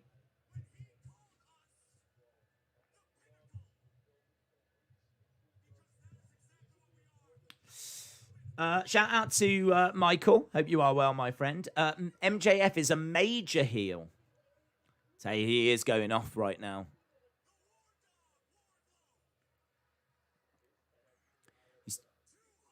He's putting over the people that are in his new group at the moment. So he's laid into Jericho. He's laid into the Inner Circle. And now he's going down his new group. He's calling Wardlow the best insurance policy in professional wrestling. He's calling him Mr. Mayhem. Shawn Spears. The chairman. A wrestler's wrestler. A veteran's veteran.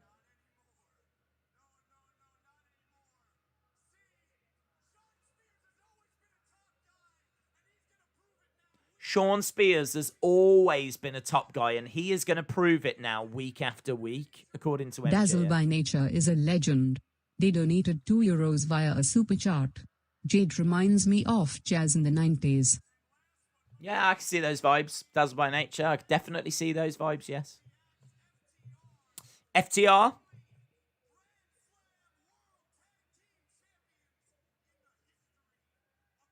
I like this group. I think MJF, Wardlow, FTR could definitely be a new Four Horsemen.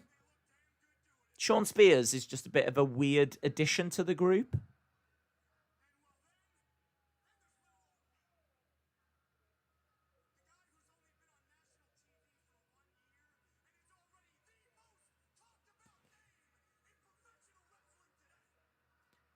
MJF looking right down the camera as he delivers his promo saying he's only been on TV for 1 year, but this show is already the most talked about show on TV.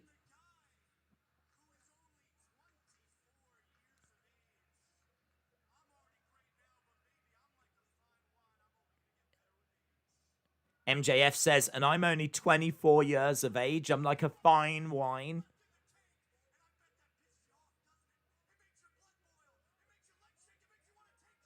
I mean, it is true. That is scary, isn't it? MJF could be around for another 20-odd years.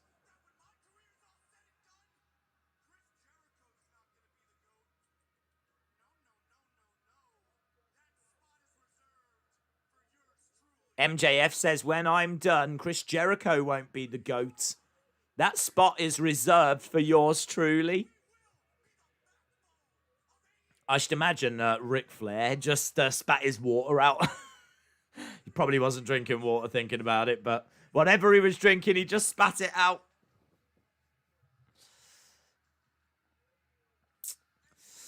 Promos every show, says William. Rocky Maivia didn't do anything until he joined Nation of Domination, says Corvid76.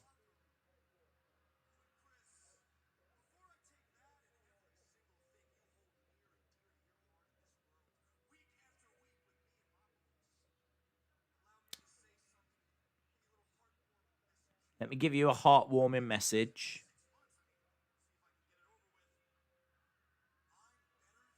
I'm better than you. And you know it. So there we go. Good promo from MJF.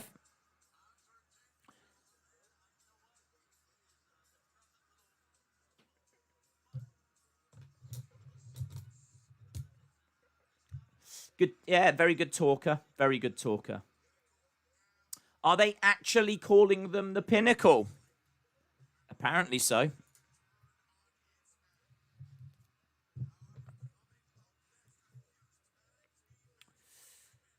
Coming up next, we got Jurassic Express and Bear Country versus Matt Hardy, Private Party, and Butcher and Blade. We've got that multi-person match coming up next. We're a quarter of the way through the shows. For me, AEW is the better show. I thought the first match was very good. Theory Lumis, I thought was fine. Kind of the rest of it, I mean, like Kyle O'Reilly, I just don't think is a very good promo. The opening wasn't really for me of NXT, so I would say that currently AEW is leading for me. I thought that was a good match between Cody and Penta, and that was excellent work by MJF. Excellent work by MJF. So, yeah, interesting stuff. Don't love that name, says Ryan Reynolds. Mr. Rotella says MJF forever.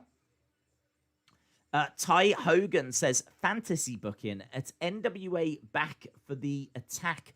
Nick Aldis retains, but after Dustin Rhodes debuts to finally try and get a world title run that has eluded him. That could be awesome.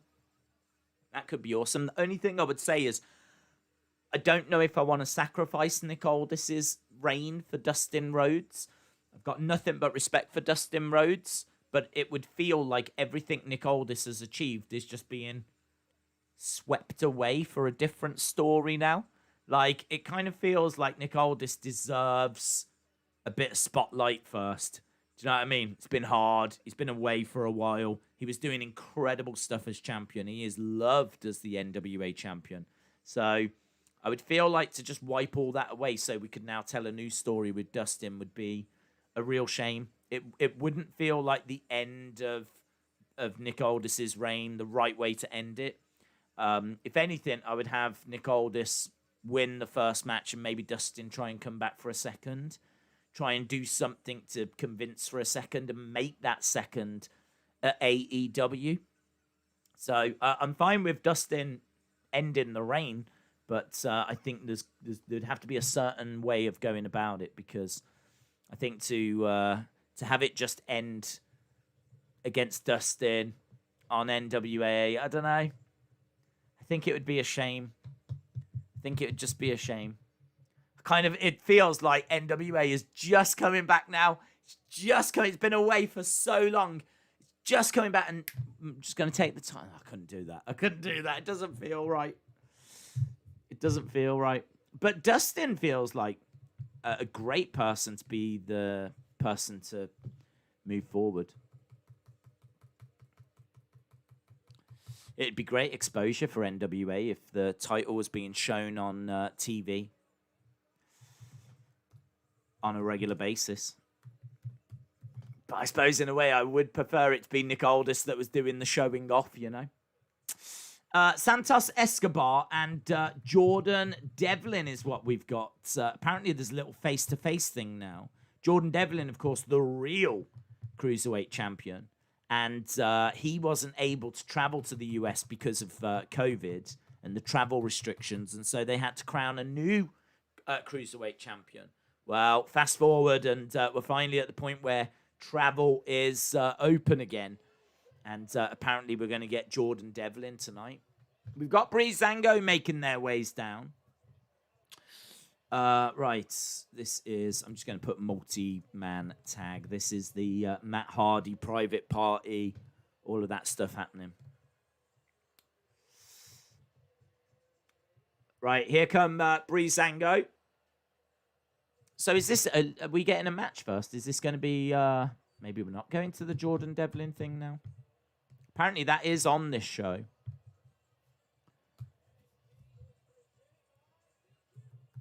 Right, Breezango versus Legado. Is it Legado? Legado? I think it's Legado, isn't it? Legado del Fantasma? Something like that. Doesn't matter. You'll know what I mean. Right. Tag match happening on both shows now. Isn't that weird? Promos at the same time. Tag matches at the same time. So, yeah, we've got Marco Stunt in there with Matt Hardy. And over on NXT, we've got Legado del Fantasma. They donated $5 via a super chat. NXT was really good last week. It's hard to live up to that again. I expected a little drop-off this week. Do you agree? Yeah. Yes, I do. I think things are... we said this earlier. Things are building and paying off at different times. And very much NXT had a blow-off last week. I mean, they had a women's title match. They had a NXT championship match. We had quite a bit. It was quite a bit last week that we ended up getting the payoff for. And so there's a slight rebuild this week. This week is, yeah, it's a come down. Of course it is. But that's all right. I don't mind that. It doesn't have to mean that the show is bad. And the show's okay. It's okay. We've got Jurassic Express and Bear Country. They pick up and hurl Marco Stunt out the ring. He goes crashing on top of Butcher Blade. One of the members of Private Party as well. They really hurled Marco Stunt.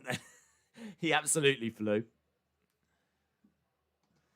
These, I'm just not a fan of these multi-man matches, to be perfectly honest. But I think it's like something that really throws back to New Japan. It's something you get in New Japan quite a bit.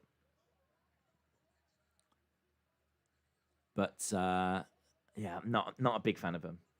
Lauren, did you get a chance to talk about any of the wrestling news and notes that you had?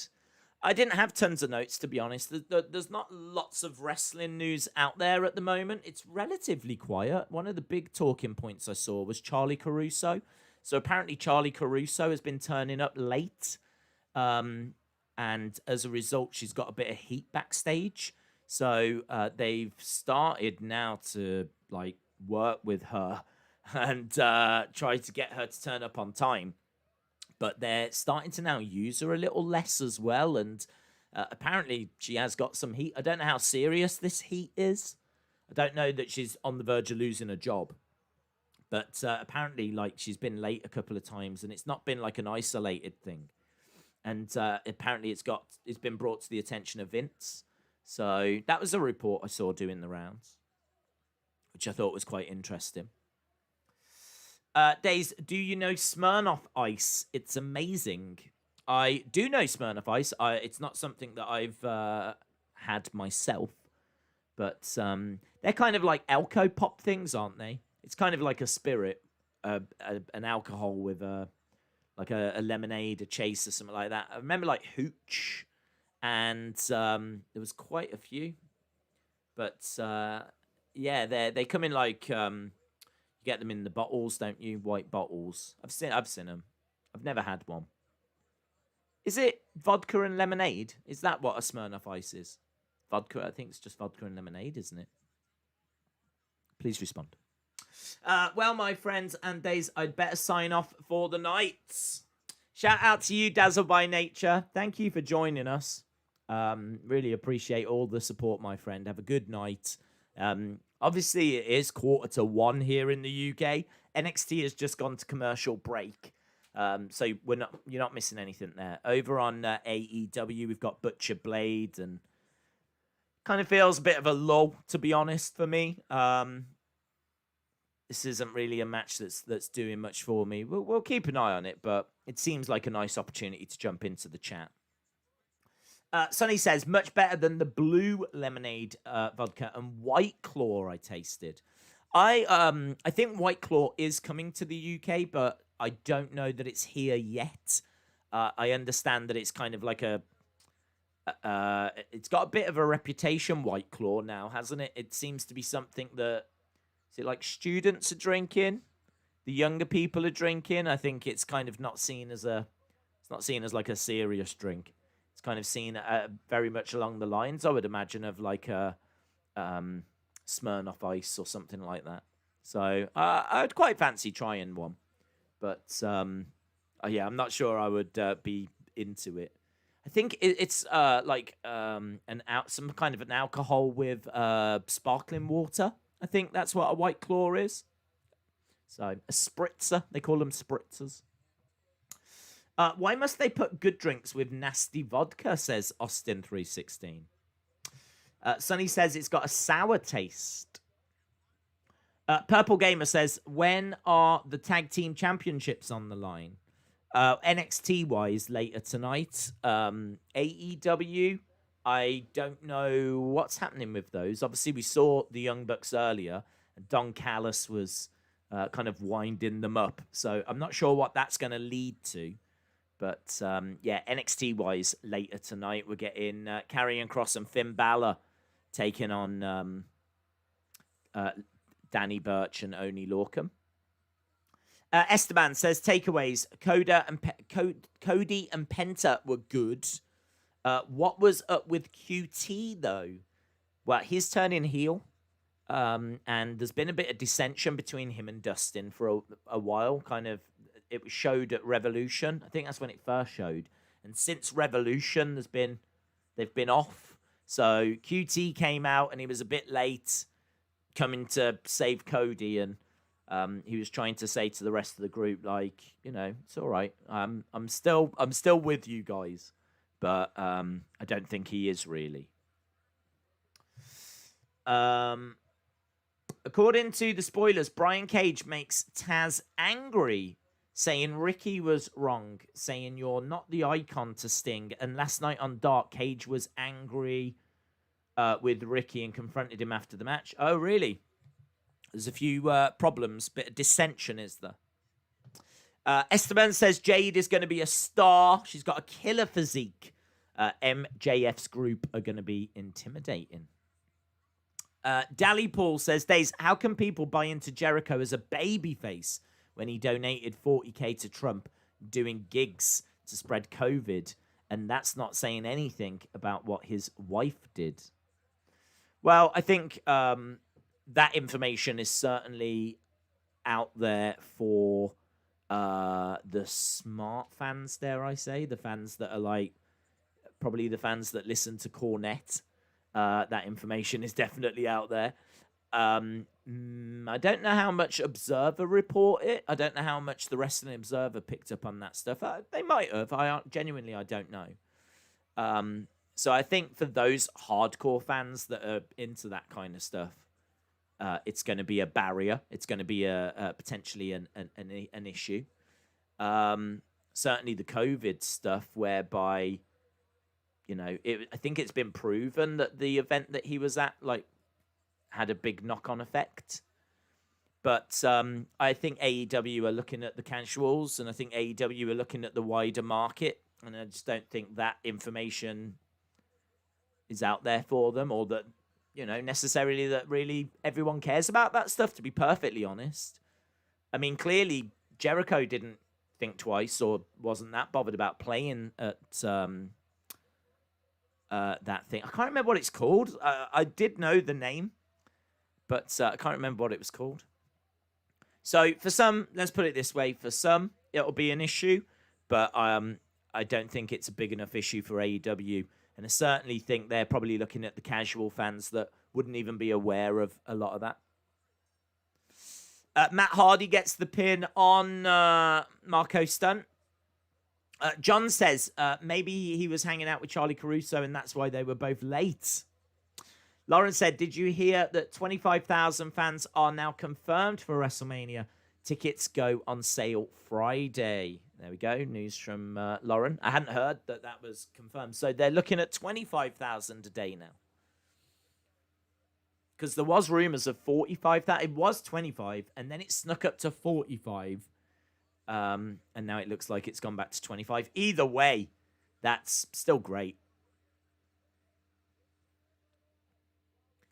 Right, we've got Eddie Kingston and John Moxley backstage. They're going to be taking on the Good Brothers tonight. There was a kick there that was a million miles away. The kick that just won that match. The kick by... was that Joaquin Wilde? The kick that he just delivered was so far away from the face of Tyler Breeze.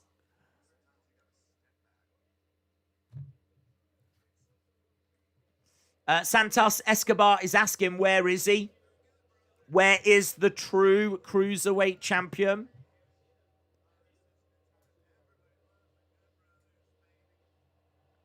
Right, well, here is his music. And here he is. Hey, you know that meme where Spider-Man is pointing at himself? That's very much what we've got here, look. This guy's got a belt that looks the same as the other guy's belt. NXT Cruiserweight Champion, Jordan Devlin.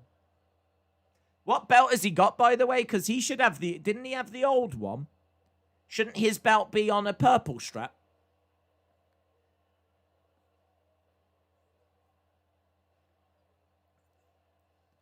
Baby Balor is here. Baby Balor is here.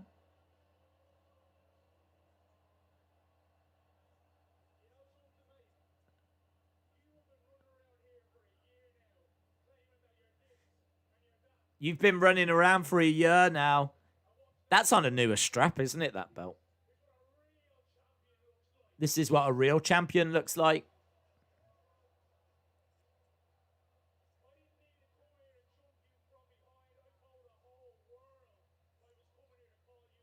I do like this cruiserweight. I mean, this feels like a big deal. Look at this. Santos Escobar and Jordan Devlin feels like a big deal. Two guys, both with... Got to be a ladder match in it. Ladder match. The belt hanging from the ceiling. First one to get it becomes the undisputed cruiserweight champion.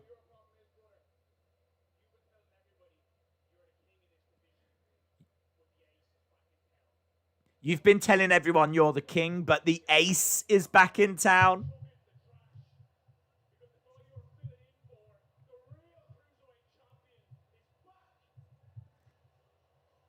Tell you what, some intensity here from Jordan Devlin. He's not messing around.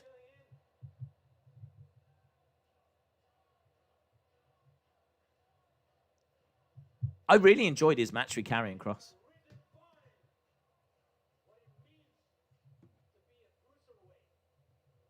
I've redefined what it means to be a cruiserweight.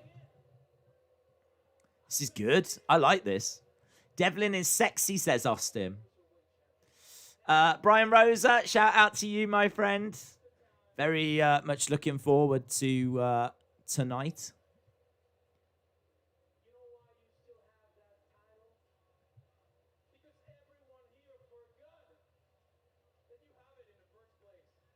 Santos Escobar says, do you know why you've still got that title? Because everyone here forgot that you had it.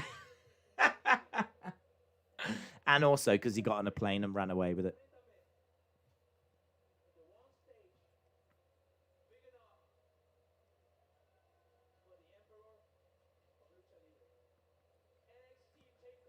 NXT TakeOver. Stand and deliver.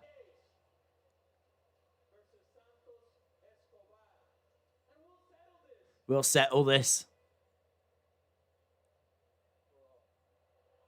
Whoa, who's going to win that match? Oh, headbutt! That was awesome! That was awesome! That's my favourite part of tonight so far.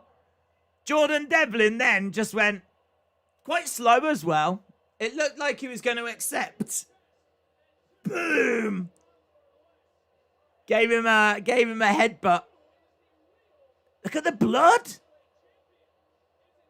Is that a blood capsule? Or has he properly cracked him? That's my favourite part of tonight from either show. It's a massive match. two champions. I really like both guys. And Jordan Devlin kind of leans back to Well, I thought he was going to go, okay. But instead he goes, boo! That was good. That was good. That was good. I'm so into that match. I've really shouted about like how the cruiserweight should be a bigger deal. I've said they should main event pay-per-views. Zoe Stark now. I love Zoe Stark. NXT, man. NXT these past 10 minutes. I think I said about the halfway point AEW was leading. They gave us a multi-person match that I wasn't really into. But now, like, we've just had a great little segment between Santos Escobar, Jordan Devlin. And now we've got Zoe Stark. So I'm excited, man. Right, coming up on AEW. We was at commercial break for AEW. We are just coming back. St. Patrick's Day Slam. We got Christian Cage backstage. See what Christian Cage has got to say. Okay.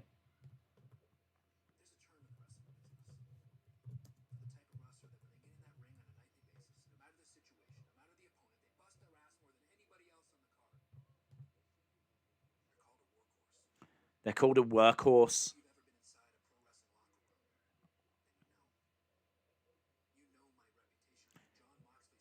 You know my reputation.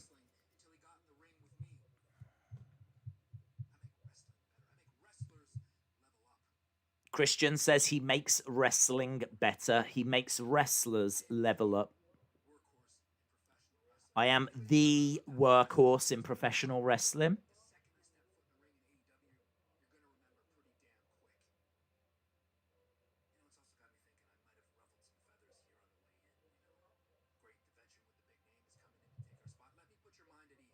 Let me put your mind at ease. There's only one spot that interests me. So he wants Kenny. He wants that.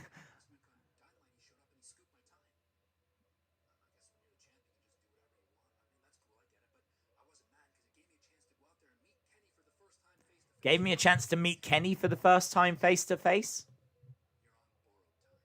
Champ, you're on borrowed time. This is good. Eventually, we will build towards Christian and Kenny, I would imagine.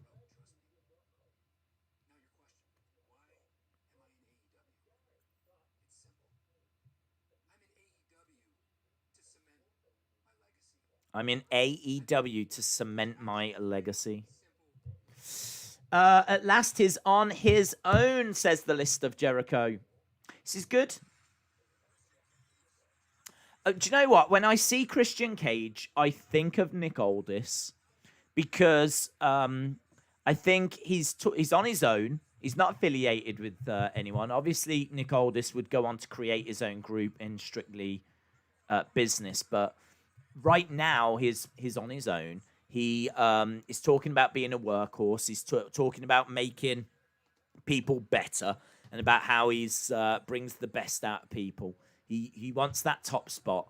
I could see him very much with the AEW Championship and him carrying himself in, being in suits and looking the part and, being quite dignified. If you look at Moxley, he's like this out-of-control brawler. If you look at Omega, he's like this slimy heel that's got Don Callis by his side. If you look at Jericho, he's like this kind of larger-than-life legend that's surrounded by others, that's, uses a lot of heel tactics. We haven't really had an out-and-out babyface champion that's kind of like Christian Cage. There hasn't been one yet in AEW. He would be something a bit different to be champion. And I think he'd be a bit more along the lines of a Nick Aldis, or in a way like a face Bobby Lashley. Do you know what I mean? Like, carries himself with dignity, carries himself with respect, wears nice suits, and, prides himself on his work in the ring. That's very much Nick Aldis. And as I said, that's kind of Bobby Lashley, but Lashley, of course, more on the heel side of that spectrum. But yeah, we haven't had that yet in AEW, and that could be quite interesting. I could definitely see him with the AEW Championship. And I would think that they would give it to him at some point. I would imagine that would be part of the appeal as to why he's signed. I would imagine they've said, we'll give you a run. So,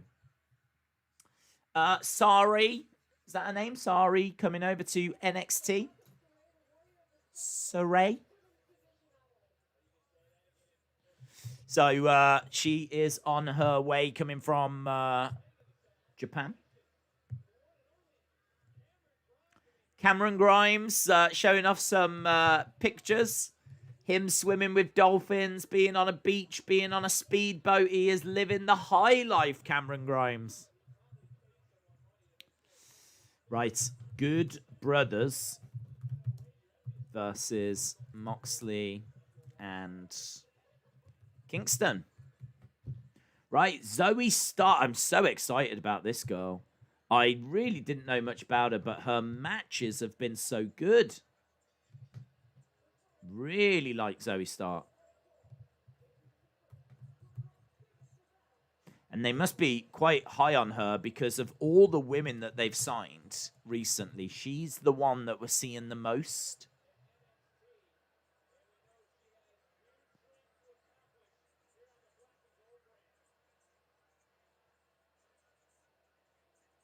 I don't like this intro of hers. She jumps in the ring, she goes against the rope, she puts her head through the ropes, and then she just looks a little lost.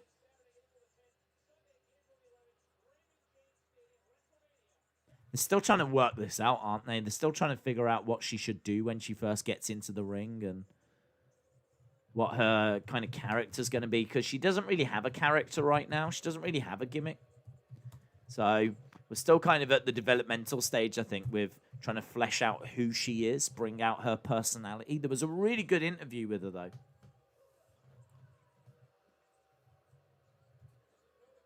Where she was talking about, like, what she wants to achieve and showing her working out. Dakota Kai's like, who's this? Who is this girl?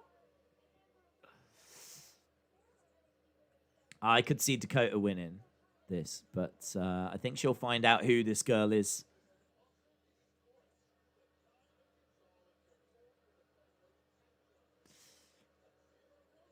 Dakota Kai and Raquel Gonzalez.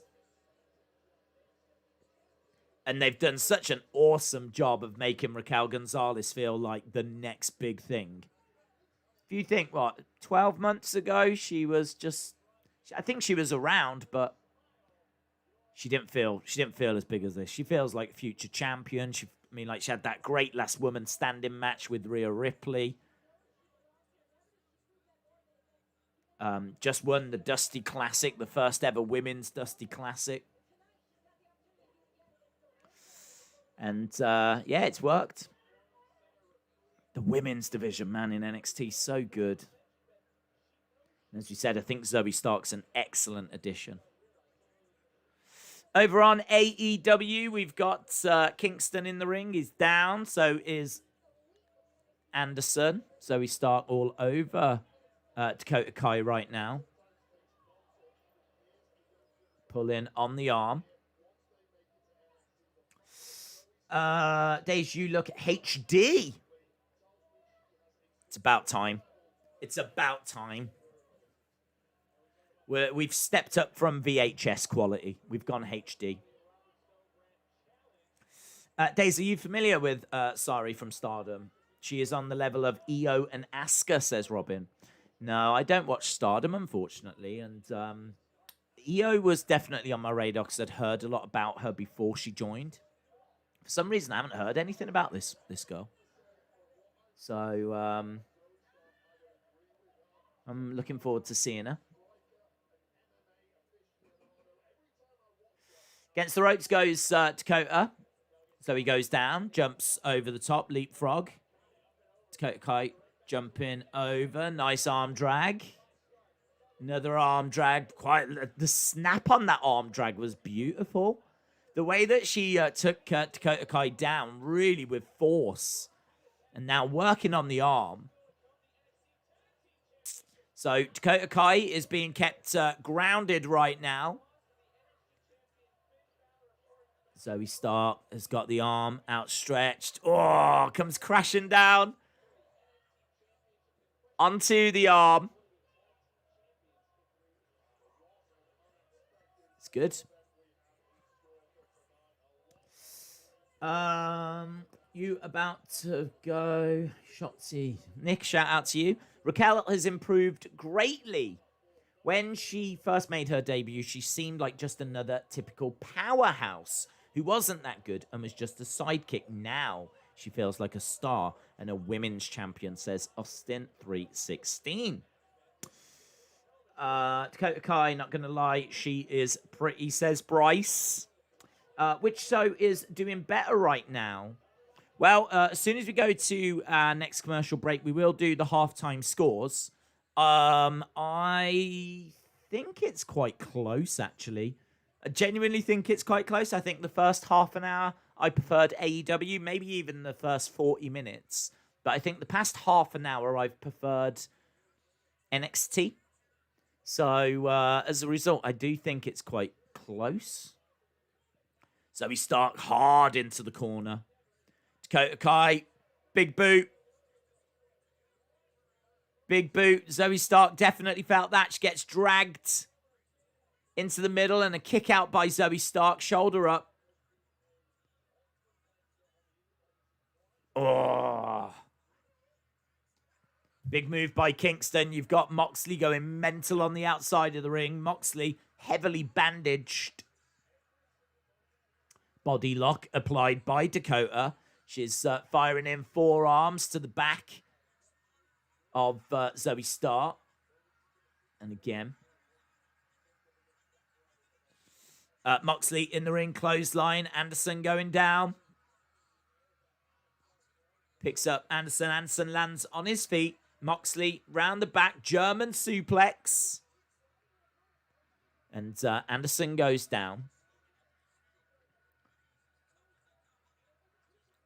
So Kingston down on the outside of the ring. Drop kick by Moxley. Zoe Stark into the corner. Lovely back elbow. Runs across other side. She brings such energy. Misses Dakota. Dakota ducks underneath. Lovely evasive work there. Grabs the legs of Zoe Stark. Looking to spin around. Goes for the kick, but Zoe Stark moves out the way. Zoe Stark kicks out at Dakota Kai. Over the top, cross bodies to the outside. It's just got a lovely pace to it. And Zoe Stark sits on the bottom rope as we're about to go to commercial break. Right, pile driver by Moxley going for the cover on Anderson. Gallows makes the save. Right, NXT has gone to commercial break, so we'll use this as an opportunity for you to get your halftime scores in. Get in your halftime scores. What do you think of the shows? Are you feeling AEW more? Are you feeling NXT more? Tope Suicina, a.k.a. the Suicide Dive by Moxley on Gallows. Lovely pace to this as well. Good match, this. Good match. Might be enough just to give AEW the edge for me. 1, 2. Shoulder up. Shoulder up. Yeah, getting your score. So Lone Star Friend says AEW 6. Jonathan says 7. NXT 6.5 from LSW. Hope you're well. Capsman09 says 7 for AEW and 7 for NXT. Bryce says, I miss Alexa from 2016-2018. Austin says NXT 7, AEW 6.5. Michael says 9. Shaquem says AEW 5, NXT 5. Cheese Whiz says 8 for AEW. Esteban says AEW 8. Really good all-round show. Heather, shout out to you. John says NXT 7. Brad says NXT 7. Austin says NXT 7, AEW 6.5. John Cena Gamer says NXT 7. Bryce says 10 out of 10 for AEW, 9 out of 10 for NXT. Brony says NXT 7. Tyler says NXT 7, AEW 6. NXT 6 from Cheese Whiz. J14, NXT 6.5, AEW 7. Sunny Wolf, NXT 7. Matt says 7.25 for AEW, 7 for NXT. The Toon Boy says NXT 7, AEW 7. Lots of 7s all around. As Moxley gets the pin. Fast-paced action. But it is Kingston and Moxley that have managed to get the pin here. Already well into the second hour. We've only got 50 minutes left to go. And I think both shows have been fine. I don't know that we've had anything that spectacular. Here comes Kenny.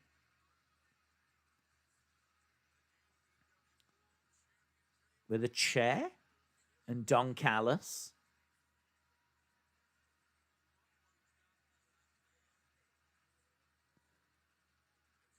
Okay, so Kenny making his way down. He's got a chair in his hands. Looks like he's going to smack Moxley with that chair.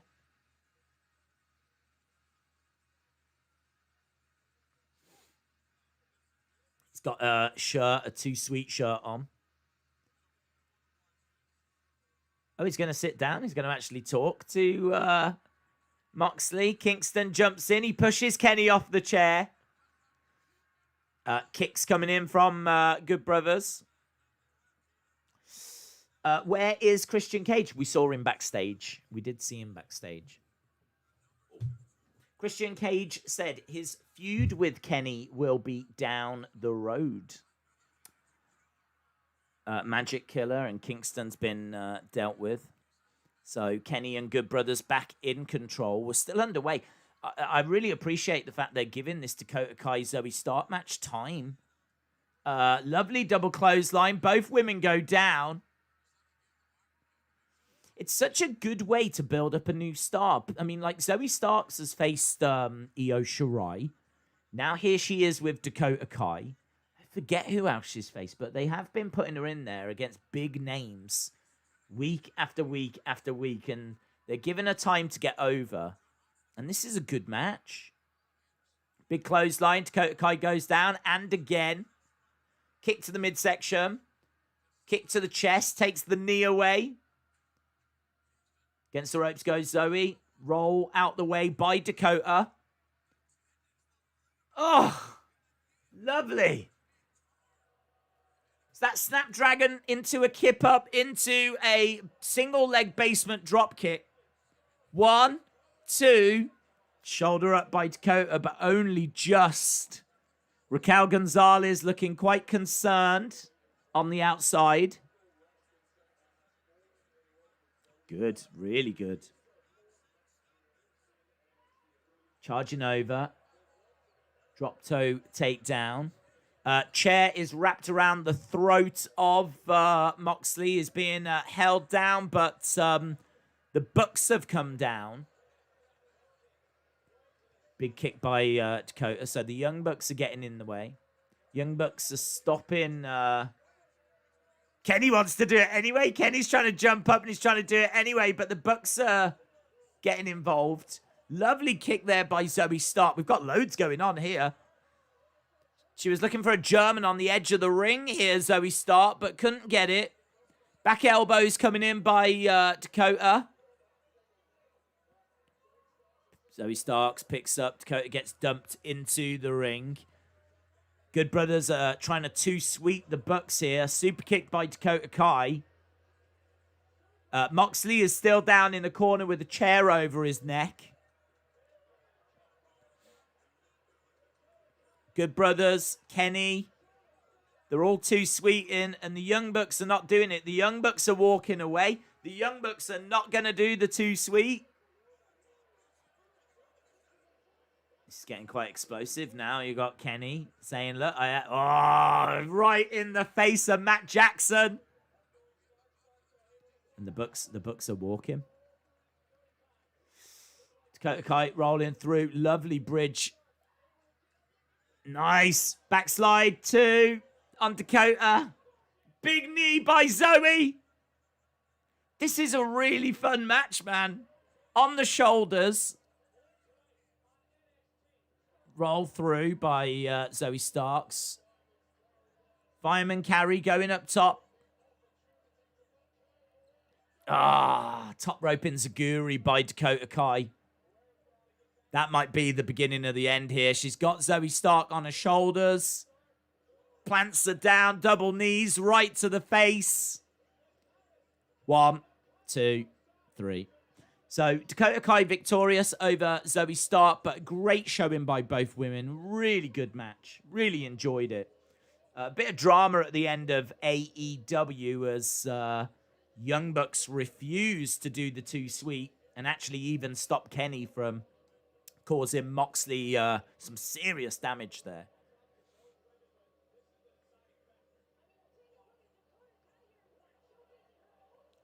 So, drama everywhere. Mike Ziegler, shout out to you. Mike Ziegler is a legend. They donated $5 Canadian via a super chat. Days impatiently waiting for MSK to get their title shot, and now Balor and Kross get to skip the line. Guess I gotta wait longer for MSK to be champs. Yeah. It is a weird one. MSK will get there. Dakota Kai was just talking some trash to Zoe Stark. Raquel had even got into the ring. And Io Shirai is making her way down with a contract for TakeOver. Guessing she's going to go right up to Raquel Gonzalez here because she did speak to her last week. Dakota Kai steps forward.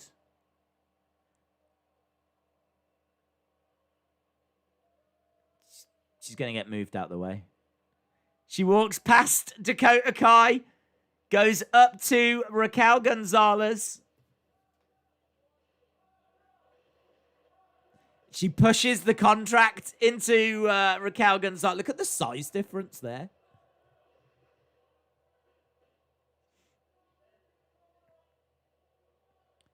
Io grabs Zoe.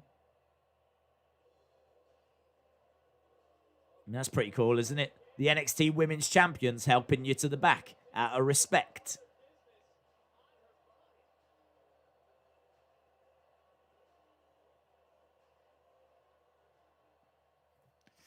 Cool. Backstage with William Regal. Sign it, Raquel, says the Nico guy. Something's happened to Adam Cole. Oh, right, we're going to commercial break. Right, well, we're not going to find out just yet. Something has happened to Adam Cole. Perhaps he's completed level 52 of The Legend of Zelda. I don't know. We're going to get some news on that. I like Moxley and Kingston together, says Jeremy. Days, do you think Scarlett will wrestle in NXT? Yeah, I think so.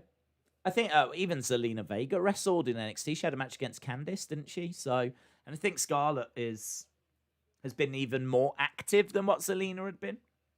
So, yeah, I think the time will come. Who would you rather have on the main roster, Gonzalez or Io? The lower will be called up. I feel that Io only recently has been doing some of her best work in NXT. I think that she's had a fair few multi-person matches, triple threats, things along those lines.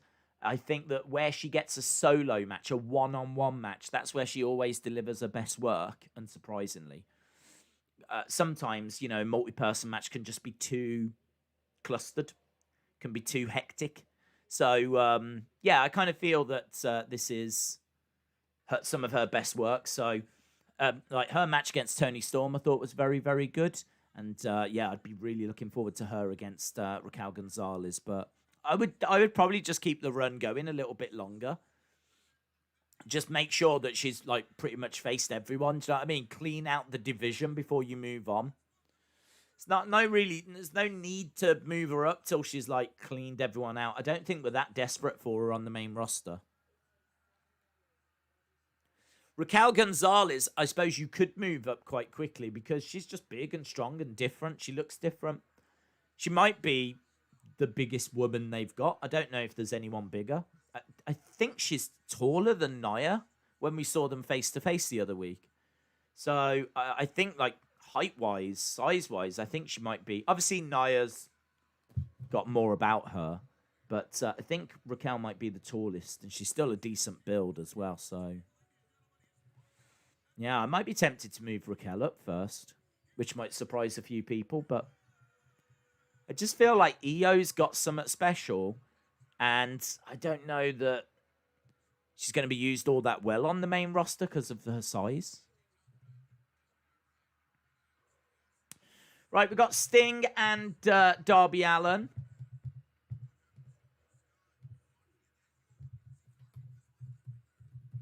And Darby Allin, let's see what we're doing here. We've got 40 minutes left to go.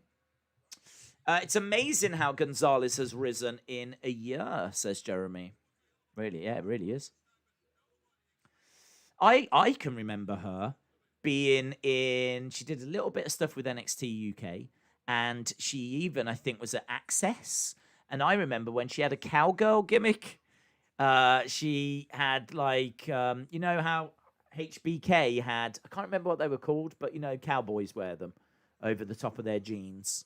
It's kind of like a covering, a leather covering you have over your jeans. What are they called? Can't remember what they're called. She used to wear them.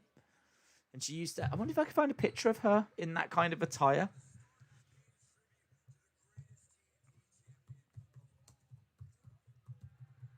Because I remember she had a good size, and I remember that she kind of caught the eye. I'll try and find a picture.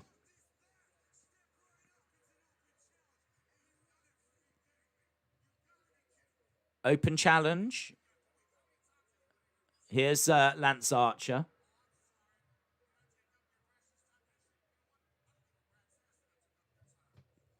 Lance Archer saying, I don't care if I took up your time.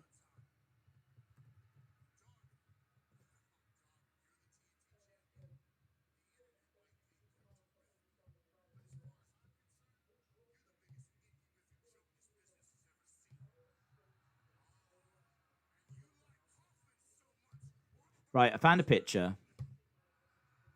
Right, so Lance Archer saying a few words. We've got Grizzled Young Veterans. This is... check that out. Look. Raquel Gonzalez and Rhea Ripley. That's what Raquel Gonzalez used to look like. Not even that long ago. Talking a couple of years ago. I remember she partnered up with Rhea Ripley, and that was her attire. And she used to carry this, like, rope around with her as well. Doesn't even look like her anymore. But I assure you it is.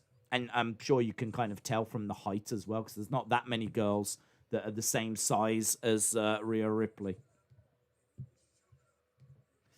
Right, Imperium are here. Imperium are here. I live in hope that we see Volta. Ah, here's Tommaso. Here's Tommaso. Tommaso unloading on Imperium. He's already mentioned that he wants Volta.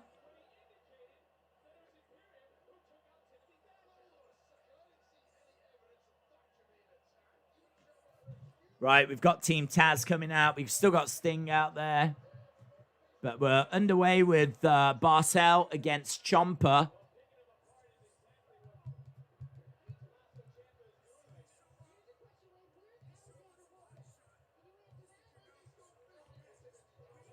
All right, Bartel versus Ciampa.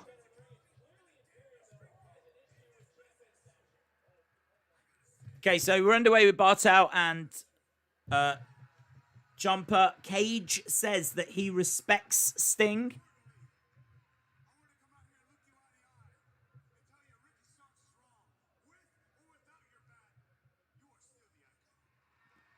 Cage says, with or without your bat, you are still an icon. So,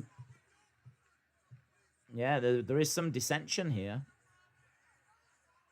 Taz is saying, what the hell is wrong with you? Looks like Brian Cage is walking away from Team Taz.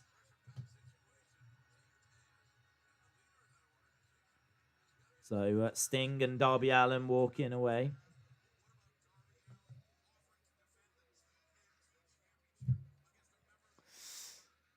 They are breaking up. It was teased on Dark, from what I hear, says Jeremy.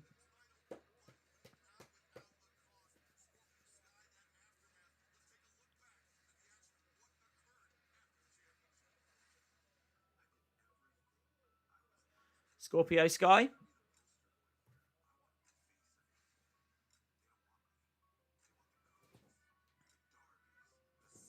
Who turned heel.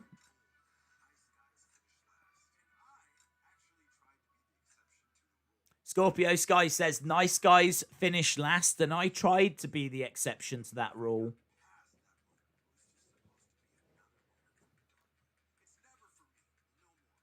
No more. I will not be a stepping stone.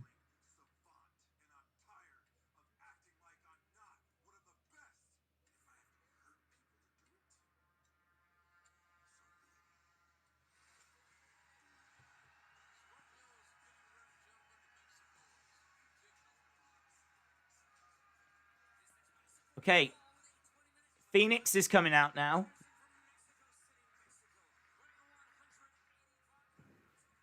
With Pac. How long's he done that? Hey, Phoenix!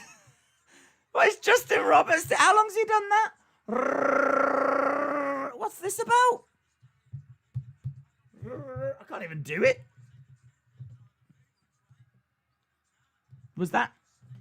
Was that needed? And Helico.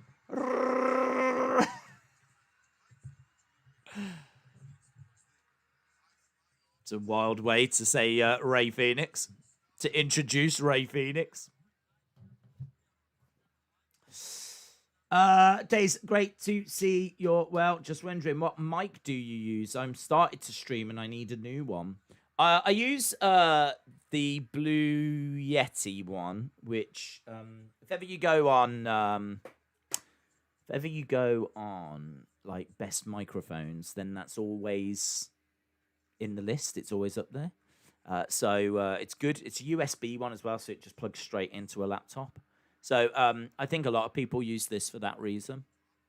I have got another one. I was just looking for it then. I can't remember what the other one's called. But I have got a second one in case of emergencies. And that's meant to be decent as well. So, but I use this. I use the Blue Yeti. Right, so we are underway with Phoenix and Helico on AEW. Ciampa victorious on NXT. But I'm more interested in where that's going to lead, to be honest.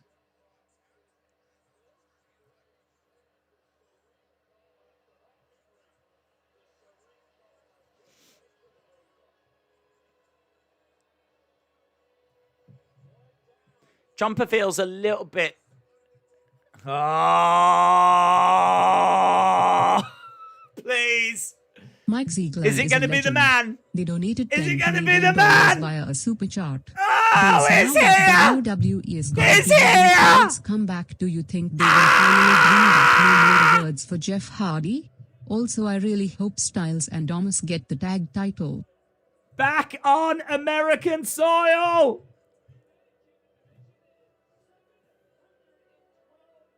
$712 days he's been NXT UK champion. The man! The man!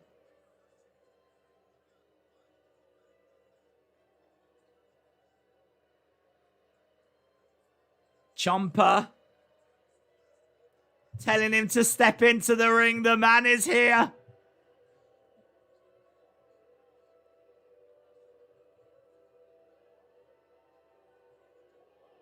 Ciampa going after the other members of Imperium. Volta stepping inside the ring. Big chop! Big chop! Sounded like a shotgun. Oh. The man. He is the man.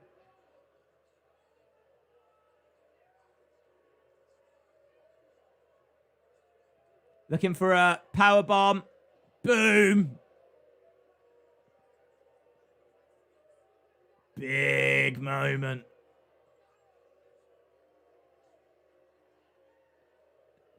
Big moment. I tell you what, how good is this takeover going to be? Because you got to think we're building towards that. No Alexander Wolf. We got 3 members of Imperium.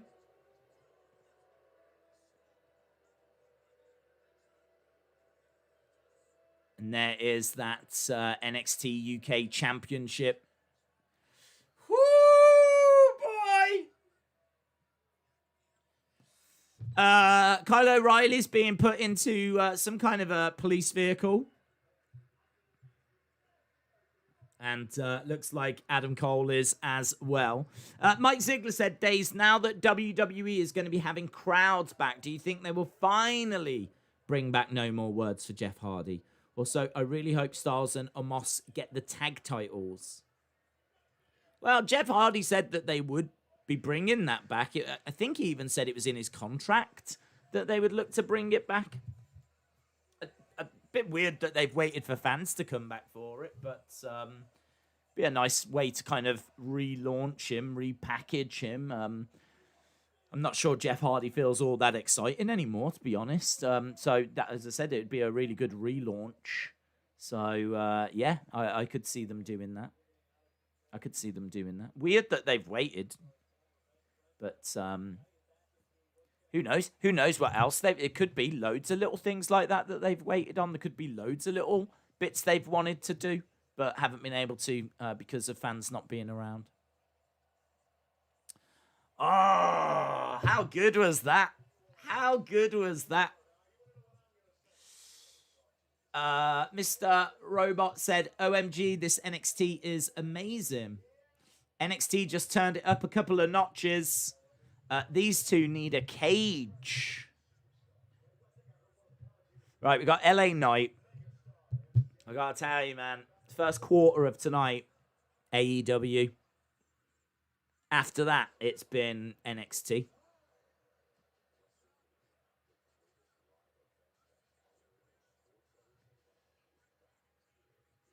Right. But, of course, let's not forget, we've got Thunder Rosa, Britt Baker still to come. LA Knights. NXT is getting better and better. When is Leon versus Isaiah? I don't know. They've not advertised that for this week. I've not seen any adverts for it on the show.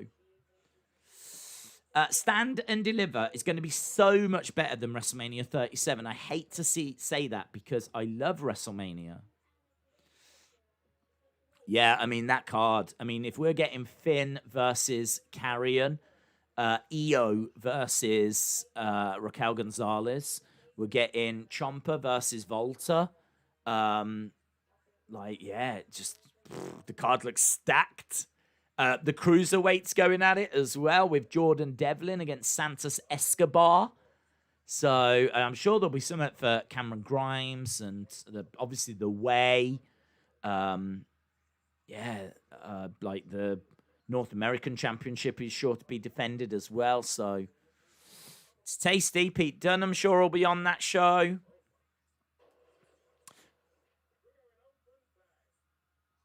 Straight Edge Wrestling News. Shout out to you, my friend.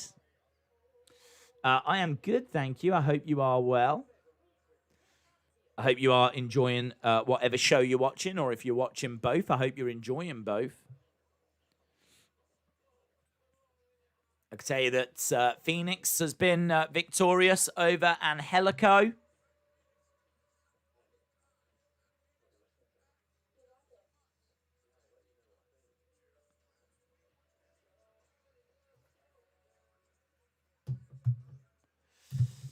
Phoenix wins. Straight Edge Wrestling News is a legend. They donated $2 via a super chat. Hey, how are you?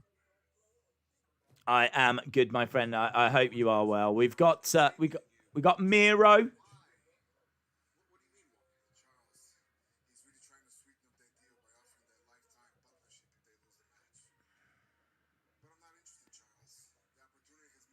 Miedo says he's not interested.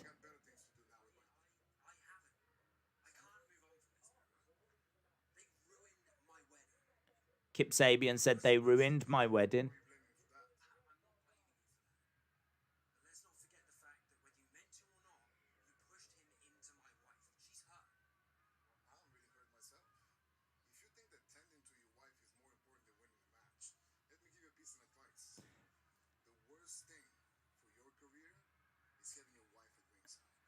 The worst thing for your career is getting your wife at ringside?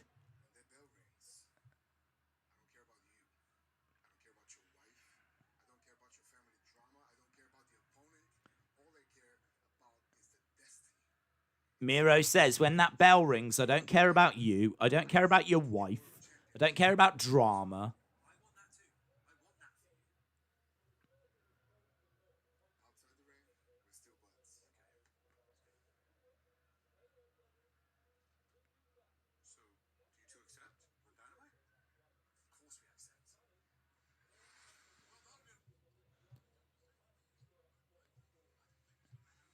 Right, well, looks like we're going to get Orange Cassidy and Chucky T against Miro and Kip Sabian. weird little line, isn't it? Worst thing is to have your wife at ringside. I'm not sure how much Lana's going to appreciate that. It's a weird person to throw some heat on, isn't it? It's a weird person to start a feud with, your own wife.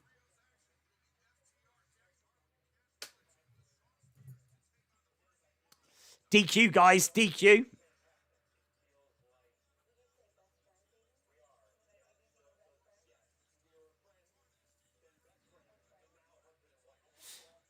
I miss Rusev, says Mr. Robot. Volta shows up on NXT and Dave is not here to see it.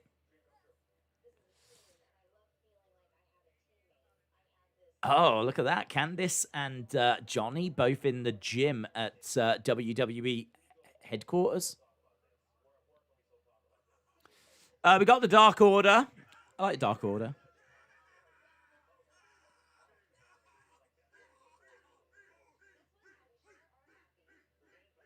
What are they doing?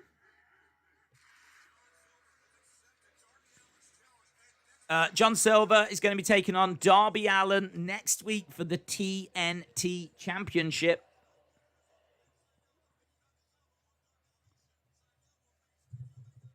LA Knight making his way down. Don't know who is facing, but this is going to be his... Am I right in saying his in-ring debut? I certainly don't think he's faced anyone before in NXT. LA Knight.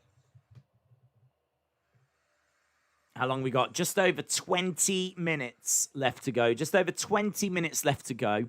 And word on the street, this women's match is supposed to be very, very good. Very, very good. So I would say that NXT is edging it. But this women's match could change everything. Could change everything.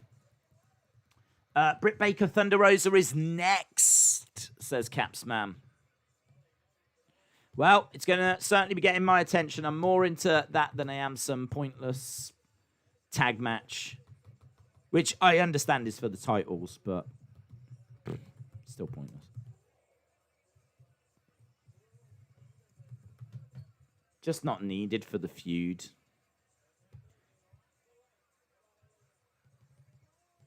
Right, LA Knight, who I don't know who he's facing. I don't know what this guy's... I don't know what his name goes by now.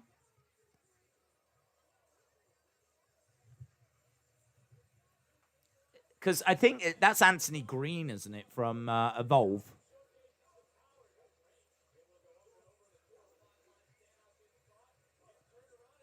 The 205 Live standout.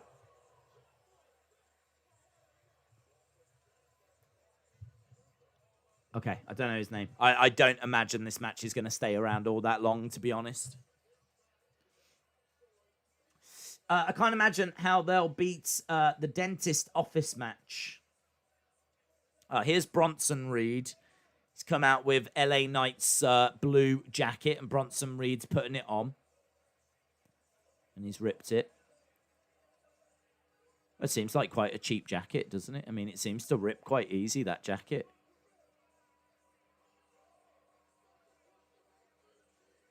That's a custom-made Gucci? Well, it's a bad advert for Gucci. I can tell you that much. The thing's just absolutely fallen apart.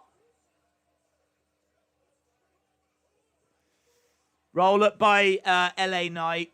2 count. He's ripped it. I tell you, if I was Gucci, I'd be fuming. For no reason whatsoever. You've just absolutely slandered my brand. Making out that we make shoddy clothes that rip easily.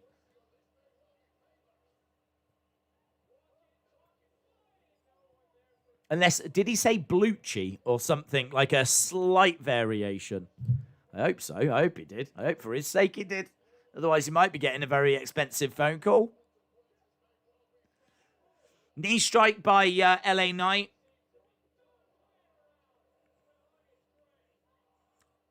Yeah, the LA Knight wins, and the inner circle sign has been removed from the door, and a Pinnacle sign has been put up in place.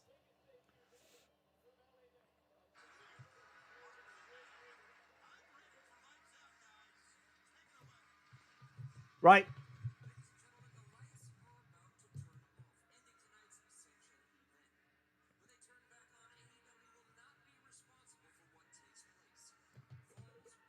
AEW will not be responsible for what's about to take place. AEW wants nothing to do with this next match, guys. Stupid. Wayne Garland says, Days, do you think Vince owns AEW? No. Tony Khan owns AEW. The Khan family own AEW. Wayne Garland is a legend. They donated £1.99 Britt via Baker. a super chat. Days, do you reckon Vince owns you? Nope. After tonight, can they please have Britt Baker go for the AEW women's title, says Austin.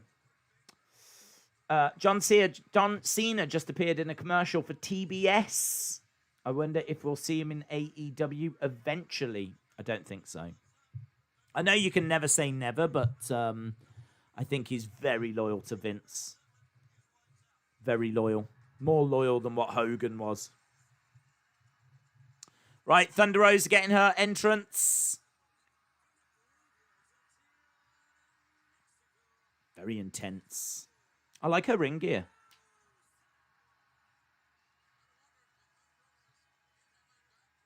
It's cool. It's got like scales on it. Right, we got, she's ready to go, man. No holding back here. You got Britt Baker in silver attire. You got Thunder Rosa. Oh, Reba from behind with a crutch. It's going to provide a slight distraction. Thunder Rosa going after Reba so that Britt Baker can go through the ropes. Didn't they say the lights would go out? And when they come back on, this is nothing to do with AEW. I don't know if I saw the lights go out. One. Britt Baker going for a pin outside of the ring. Wayne Garland, what do you think of Alexa Orton match? I don't think it'll happen, to be honest. I don't think you'll get anything of it, but... Here we go, Britt Baker with a chair. Trying to smash it into Thunder. Thunder rolls out the way, trying to drive it into Thunder. And we're seeing Hikaru Shida watching the action backstage.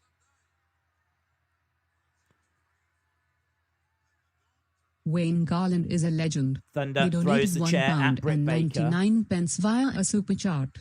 Days, what do you think of Alexa Orton match? Yeah, I don't think you'll get it, bud.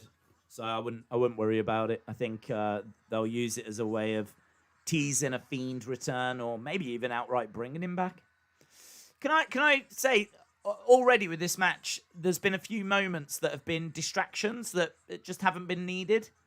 We've already had Reba with a crutch. We've already gone backstage to see that Hikaru Shida is watching. We've already had a little moment outside the ring where Britt Baker looks straight down the camera and talks to us. All within the space of the first couple of minutes. It's not like a massive problem, but you just want these two to go at each other, and they are absolutely doing that. So I just don't know that it needed those few moments at the start. But I love the selling from the crowd as Thunder smashes Britt Baker into the chair repeatedly. She puts her down into the seat. Britt Baker fixing her hair. Thunder Rosa throwing herself at a chair. It is quite distracting when like these two are trying to rip each other apart and one of the competitors is sat there in a chair but still finds time to move the hair out of their face. I do find that a distraction. Thankfully, Britt Baker moved out the way, but that would have been a tell to me. If I was Thunder Rosa and I saw someone that I was fighting sitting in a chair and they had the energy and the awareness to fix their hair, I would probably think to myself, they're not as out of this as I thought they was. So I'm not going to I'm not going to do the move I've got planned. I think I need to wear her down a little bit more. Because clearly she's still got the know-how to get the hair out of her face. So I kind of think that little things like that, the little details like that, are quite important. I know it's all big picture stuff. I know that AEW is focused on big spots and putting Shaq through tables and stuff like that. But those are the kind of little things that I do notice. Stomped by Britt Baker onto ring steps. Thunder Rosa goes down. They've set a table up outside the ring. It's got a lovely pace to it, this match. It's got a lovely pace to it. We've already been out in the crowd. Chairs getting thrown into the ring. Got a little video package for Xia Li over on NXT. I do like this as well, so I want to hear this. Oh, it's in Chinese. Is there a bit of blood? Have we got is Thunder bleeding?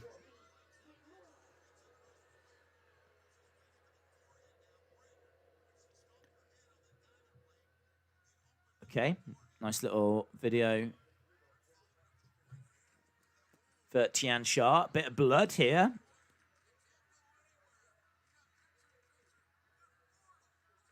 It's not. It's very unusual to see a woman bleeding. You don't get much blood in women's matches. Mike Ziegler is a legend. They donated $5 via a super chat. Well days, it was fun slamming the super chat tonight, but I got to go for the night. Have a good night, buddy. Thanks for another awesome stream! ! Bye. Shout out to you, Mike. Really appreciate the support, bud. Great that you could join us as always. Really appreciate it. As Thunder Rosa is being put over that top rope, knee in the back. And what looks to be blood coming down her face. I can't see the actual wound, so I don't know if it's real or not. Could be. I haven't seen enough of it to know if it's a capsule or not. But either way, it's unusual to have blood in a women's match. Chairs in the ring. Strike by Britt Baker. Baker in control. I like that from Thunder Rosa. I like that. There's a moment there where she's just kind of a little bit out of it, but she seems to have enough about her whereby she would do something, and she does. She pushes out. And it might have looked a little bit weird if she just kept standing there and just kind of taking the punishment. Like, she would lash out. If she had any awareness about her, she would fight. She's a fighter. And that was a good little moment. More chairs keep getting brought in the ring as well, by the way. There's a mini collection. Chair driven into the midsection of Britt Baker, smashed across the back. And Thunder throwing the chair away into the rest of the pile of the others. Reba still on the outside. The match is in the ring. We've been in the ring for a little while. This is the longest we've been in the ring. But as we said, it's been a good pace. We've got blood early. Britt Baker going over into the corner. She goes face first. Back elbow. Might have been nice if Thunder had brought someone out with her. She surely had to know that this unsanctioned anything goes match meant that Reba was going to get involved. So from a kayfabe point of view, would she have grabbed someone? Would she? I would have. I would have took Reba into account. Beautiful superplex there onto a pile of chairs. It's a nasty spot. Big superplex onto a pile of chairs. Britt Baker going for the pin. Thunder managing to get her shoulder up. It's moody, that is. That is moody. There's no easy way to take that spot, is there? I mean, you can see the chairs overlapping and bits of metal kind of sticking out, and none of that is going to be soft or easy to take. Ladder has been brought in, and running Bulldog onto the ladder. So Britt Baker goes face first onto a ladder. We're approaching the final 10 minutes of the show as Britt Baker kicks out. Tell you, you've got Thunder Rosa's got face paint the one side, blood the other. It's good. Even Hikaru Shida's backstage praying. Thunder, double knees. You see, this is why I love Thunder's work, because she really throws it in. Everything gets thrown in. We've spoke before about her drop kicks in the corner, which get thrown with such intensity. Everything she does looks legit, like it would hurt. I'm sure it does hurt. And Britt in the corner. There was that drop kick we were talking about, only this time there was a ladder in front of Britt Baker. And again, I don't think there's going to have been an easy way to have taken that, because there must have been some contact with that ladder. Even if she didn't properly throw it all in, of course. Ah, now we've got blood coming from Britt Baker.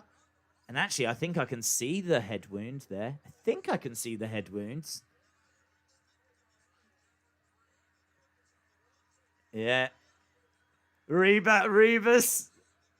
Yeah, that looks real to me. That looks real to me. Yeah.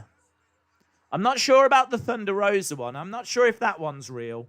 I can't see the wound on that one, but this Britt Baker one looks legit. Oh, yeah, this Britt Baker one's legit, I'm sure.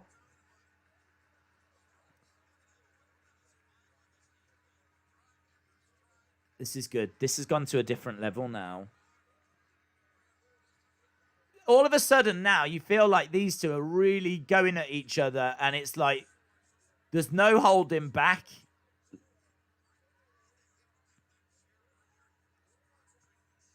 This is, I don't even care what's happening with NXT. This is interesting. He's trying to bite at it. Thunder Rosa biting at the head of Britt Baker. Super kick by Britt Baker. Thunder Rosa goes down.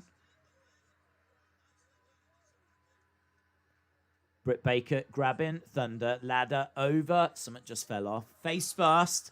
Thunder Rosa goes into that ladder. And good selling here by Thunder. Just lying there with the mouth open. Ah. And, yeah, the Crimson Mask on Britt Baker. Baker climbing up in the corner. Thunder looks like she's about to get back up to her feet. Britt Baker slowly climbing her way up. gets slapped. This ladder is balancing on the rope. Is she going to go for a suplex or a bulldog or a Samoan drop?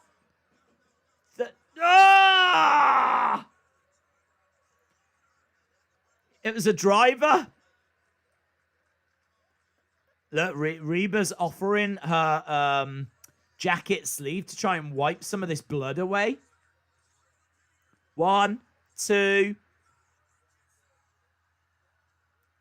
I actually...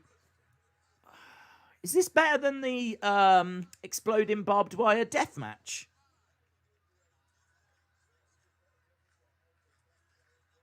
She didn't get all of that driver, did she? She didn't get all of the driver, but still looked decent. I think with that spot though, you've got to lay it in. You've got to go for it. They went for it with the superplex, with the driver. I don't know if she slipped. Open chair, face first into the chair. The chair's dented. Britt Baker grabbing Thunder. She's got her down on the ground, looking for a stomp. Oh, stomp onto the chair. That's a good spot. 1, 2. Shoulder up. Shoulder up. Look at that. Look at that picture. It's always wise to take that moment. If you've got blood coming down your face, it's always wise to smile. Just at some point, look at, I mean, everyone remembers that Becky Lynch moment where she's standing and she's got her arms outstretched and a big smile on her face. It's always worth doing that because they're just easy GIFs that will go around social media.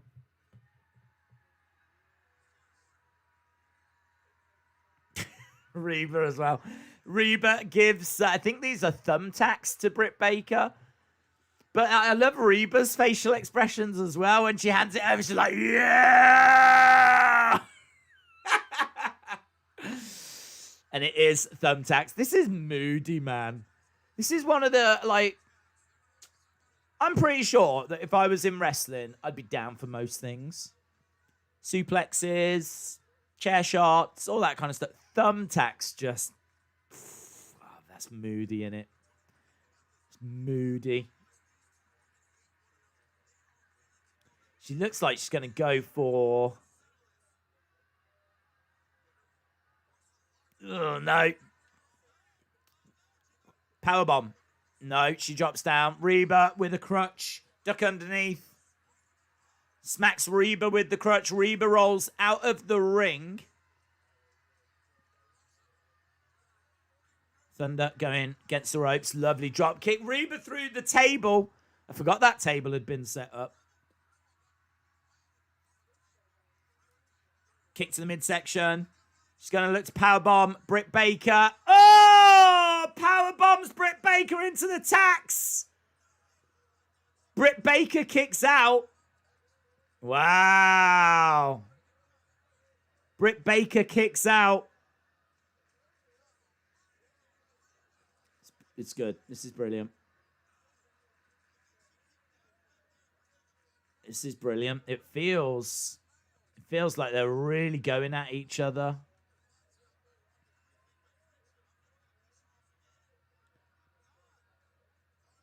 Yeah, they are in the thumbtacks. You can see the thumbtacks everywhere. She's got that lockjaw like finishing move, but she's rolled Britt into the thumbtacks, into more thumbtacks. The blood coming down Britt Baker's face now is horrific. It is horrific.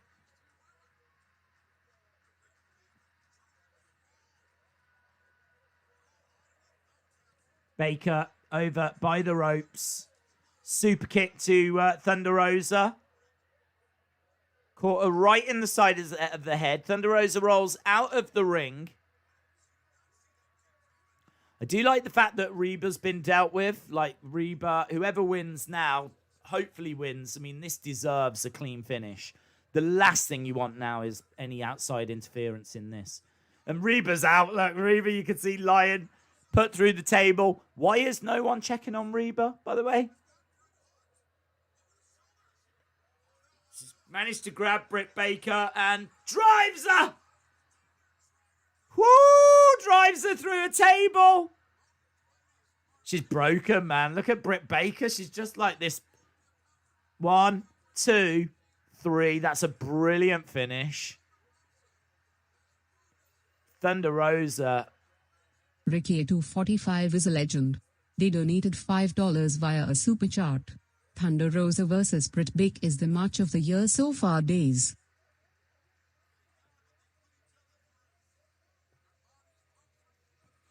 Thunder Rosa just grabbed Britt Baker. She just did a bit of trash talking while she was down. It's brilliant. It is brilliant. It is brilliant. Yeah, I heard before that it was brutal. Driver through the table. Ricky, let me go to the chat. Ricky says Thunder Rosa Britt Baker is match of the year so far. Wasn't the last woman to get colour on TV Becky Lynch? I honestly, I wouldn't be able to tell you that. I can't remember. It's probably the last one I can think of off the top of my head. What a match, says Crazy Ginger. Jake Holden. William Hensey says, great match. Nico Guy says, Britt and Rosa are great. Gabriella Go says, damn, I had to switch to AEW. Well, I think if anything is going to complement that match and really get over how impressive it was, I think the fact we've got people in our chat that changed channels shows that's probably the biggest compliment that you can pay it. I mean, it's the best thing we've seen tonight. The point has been made. It's the best match we've had so far this year. I mean, I'm trying to think, is it? I mean, I feel like there's a lot of like Wrestle Kingdom stuff that needs to be mentioned. But just talking America, looking at WWE, looking at AEW. Is it? What is it? The 18th of March? Because that was really good. That was really good. Let's worry about that in a second, right? I'm sure you've all got your own thoughts. We've got Balor and... I'm trying to think, though. There was some really good stuff at the last takeover. I mean, Balor Pete Dunne was exceptional. Balor Pete Dunne was exceptional. And Johnny Gargano against Kushida as well.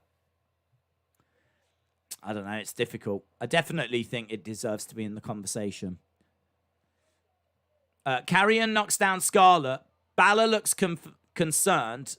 Karrion drives Balor into the railings, into the ringside area. Balor gets thrown into the ring. We're done with AEW. Lorcam.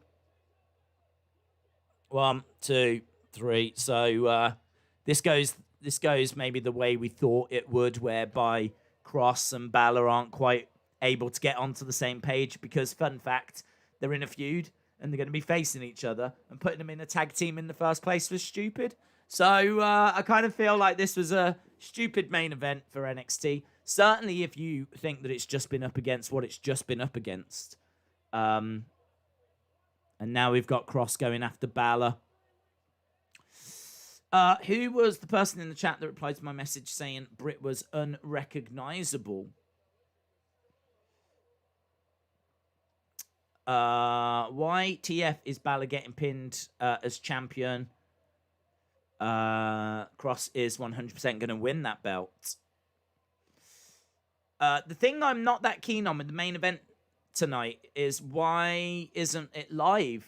That was just silly in my opinion. Maybe overreacting, but it seems that they don't care. I don't watch AEW though. To be honest, I don't mind the fact that it wasn't live. I don't mind that.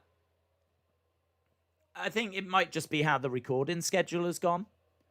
Plus, with a match that brutal, you might want to just check that things are okay because they really pushed each other quite far there.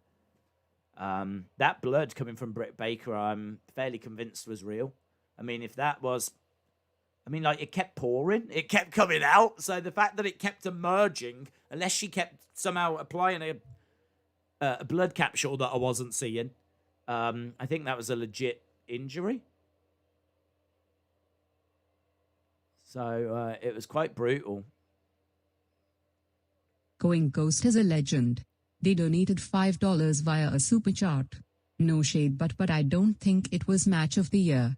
There were spots that looked clunky and not clean. Don't get me wrong, it was good. Yeah, I mean, I think it was excellent. I think that it's something that I would definitely stop and have a think about when you want to talk match of the year.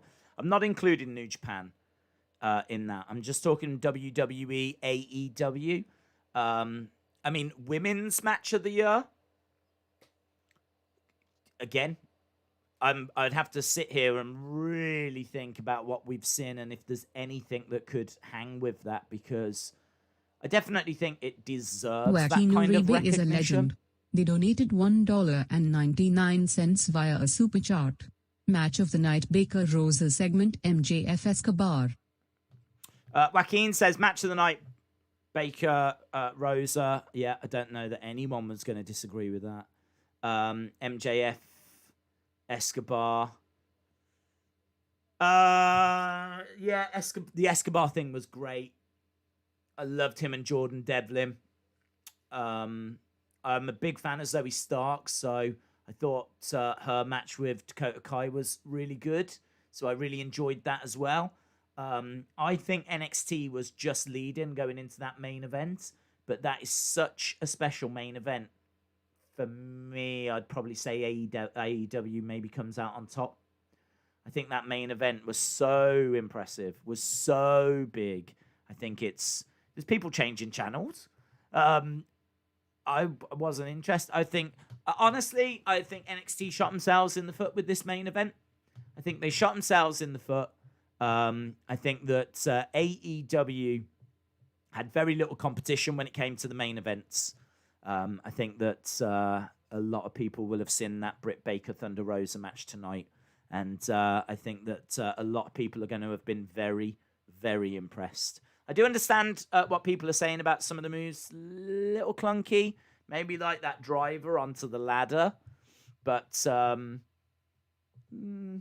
it's nothing that's a big problem. It's nothing that stops it being excellent. It's excellent. I really think it's excellent. I mean, the blood from Britt Baker really makes it. The blood from Britt Baker, like pouring down. There was a bit of blood, obviously, from Thunder, but Britt's kept bleeding, kept going. Yeah, man, her face was covered by the end. Thumbtacks, Reba, awesome. Love her facial expressions. It's really good. It was really good. AEW wins tonight, says Hype Man 15. The storytelling was the key ingredient, says Corvid76. Esteban says, was tonight the Cactus Jack winning the title moment of this generation? I don't think it was that big, to be honest. I don't know that was the word out there that this was a special match that people need to see. I mean, I had heard that this was somewhat special. I'd heard that this was quite brutal and this is something people should watch. I'd heard that. I don't know if that message got out there to the wider fans. I do think, though, that when the ratings come out, this is going to be quite wide. I mean, like, I do think that on paper, AEW had a strong show anyway. Honestly, if this turns out that NXT did 650 and AEW did 900, I wouldn't be surprised. 850 to 900 for AEW ratings-wise. I wouldn't be surprised. I'll be surprised if it's in the 700s. I think tonight is, on paper, look bigger than 700s.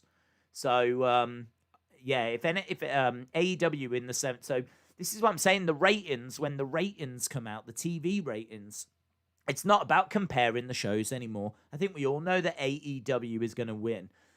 It's about how have they done really against themselves. I don't think there's really anything here that NXT is going to have done that's going to have moved them from about 650,000 people. But I do think AEW has done some stuff and had a very good-looking card. And I do think that they're going to be at least in the 800s. And I think 900 is possible. I don't think a million. But about 850 maybe. About 850. Just call it in the middle. About 850.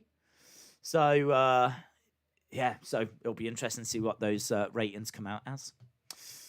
AEW 6, NXT 8. One match does not make a show. NXT has really progressed a lot of storylines and angles, says JP. I do agree that not one match makes a show. I just think it was quite close going into the main event, and that main event was so special that it would actually swing it AEW's way for me. But I do agree that one match doesn't make a show. Oh, well, would I agree? I mean, the only thing I really remember from Survivor Series 97 is the Montreal Screwjob. So I seem to remember we went back and watched King of the Ring 98 that had that Hell in a Cell match between Mick Foley and Undertaker. And I seem to remember we came to the conclusion that that was a one-match show. But you are right, it didn't make the show. The show was still awful overall, but... yeah, that match is obviously historic. Oh, it was good, though. I feel like I'm still processing it. I feel like I'm still really trying to think it through and think about where it's settled. It was really enjoyable. Really enjoyable. Hard-hitting. A real moment in the history of AEW women's wrestling. Definitely agree with that. One of the more brutal women's matches I've ever seen. I'm really pleased that Thunder Rosa got the victory. I think she deserves that respect. I think that, since she joined, she was NWA Women's Champion. She lost that title. Obviously, since then, has she had a shot at the title? I don't know that she's faced Shida yet. I don't know that she's competed, has she, for the AEW Women's title? So I kind of feel like this was good. This was deserved. Thunder Rosa deserved this. Britt Baker deserved to win as well, in all fairness. But Thunder deserved it also. So I'm really pleased with the result. I'm really pleased with the match. I'm really pleased to hear that people have changed the channel and some people saying they think it's their match of the year. To be honest, I wouldn't. If someone said that was their match of the year, I wouldn't disagree with it. It's hard to remember already in March all the stuff that we've seen, but my mind does go New Japan, Wrestle Kingdom had, incredible stuff. And TakeOver as well had incredible stuff. So those two shows in particular shout out at me. But women's match-wise, I can't think of anything that's this level. To be honest, I can't think of a women's match that I've seen this year that is that level. So that might be the best women's match we've seen so far this year. Austin says, Britt hasn't competed for the title. Give it to her. Match of the year. We haven't seen Alexa Randy yet. Daniel says, is Thunder going to face Shida for the belt now? With her overlooking, Jade Cargill was also shown in the crowd overlooking it. I think this is going to build towards a match. I would hope it would build towards a match between Thunder and Hikaru Shida. Far too early for Jade Cargill. Far too early for her. She should be nowhere near the title till at least next year. At least next year. I mean, think about Ultimate Warrior in, was it 88? He first came into WWE. He got the main title in 1990. I kind of feel that we should take the Ultimate Warrior approach with Jade Cargill. We need to know that she works short matches. She looks amazing. In-ring abilities are going to be limited. There's no mid-card women's title, that's a problem. I mean, could she go after the NWA? Is the NWA title a mid-card title? Legit, I don't know. I don't quite know. I feel that Serena Deeb is one of the best women they've got. So, I don't know. It's hard. There's not really anywhere for Jade Cargill to go before that main belt. Like, Warrior had a big run with the IC title first and then went to the main event of WrestleMania 6. So Jade Cargill kind of feels like she needs somewhere to go first. They could they do with a mid-card women's belt? I think they could. I know there's an argument there's too many belts. I totally understand that. But where do your Jade Cargills go? Where do, I kind of feel like a mid-card title. Certainly when you get in like Big Swole back and Chris Statlander back. And now, the Japanese women, Maki Itoh coming over and Riho coming back. Like, I really feels like you're starting to get like a lot of the women back as the travel restrictions start to end. I kind of feel like a women's mid-card belt would make sense. They've looked at that in NXT, of course, and decided to go with tag titles, which I thought was a good move. You could maybe do tag titles in AEW, women's tag titles. You could maybe do that. Birch got injured, only had to work alone. LA Knight with his jacket reminds me of the storyline between Dean Ambrose and Chris Jericho. Serena Deeb's been injured. I didn't know this. I didn't know she was injured. I think she's been awesome as well. I think she's been brilliant. There's not enough belts for women on Raw. Yeah, a women's mid-card belt is like lacking everywhere, isn't it? It's not on NXT. It's not on Raw. It's not on SmackDown. It's not on AEW. There's no women mid-card title. There's no women's Intercontinental. There's no women's United States or North American or Cruiserweight. Or there's no women's mid-card belts. So kind of like, I do think those belts are important. It's kind of like, it gives people something to work towards before they then go for the big one. And obviously gives you a second storyline as well. So it's kind of important for the growth of women's wrestling. So, yeah, I would like to see a mid-card belt come in, to be honest, to AEW for the women. I don't know what to rate the shows. I'm struggling with that a little. I would say NXT was fine. I'll say 7. There was a lot of 7s at the halfway point when we were reviewing the shows. I kind of felt that NXT's second hour was better, but then the main event completely lost me, to be honest. I think there was only one main event tonight. So I would say 7. And honestly, I think at the end, AEW is going to pip it. And I think you can all thank Thunder Rosa and Britt Baker for that. I think Thunder Rosa and Britt Baker have just put on a match of the contender. Let's put it that way. I don't know that it will be my match of the year, but it is some people's. And I think it's perfectly acceptable to be in the conversation. And I think certainly when you want to talk about women's match of the year, I think it's in the conversation. I think they've given us something very special there. And I'm sure it will be the talk of social media. So, yeah, I thought it was excellent. Excellent. I keep going back to that word because good doesn't feel good enough. So, 7 out of 10 for NXT, 7-5 AEW. And with that bombshell, my friends, I think we're going to call it a night. I don't know what we're doing tomorrow. I'm not sure what the plans are for tomorrow, but obviously we are building towards it. We'll probably do, actually, we might do a prediction. Will we? No, I did that yesterday, really. Don't know. I'm not sure what tomorrow is going to hold, but Friday we've got SmackDown, the go-home show. Saturday we've got UFC, and of course we're just a week. I think we're a week away from UFC 260. So this weekend, going to build the hype for that. And obviously this weekend we got Brunson against Holland as well, which is going to be great anyway. So we've got that on Saturday. Sunday, wow, NWA back on the attack. Fastlane for WWE. We've got Raw as well. So there's loads that's coming up this weekend. Then we're back at, into next week and a Wrestling Escape Pod and everything. So, yeah, there's plenty on the way. Lots of excitement around as we build towards this weekend. So big thank you to everyone that joined us tonight. I hope you enjoyed the action.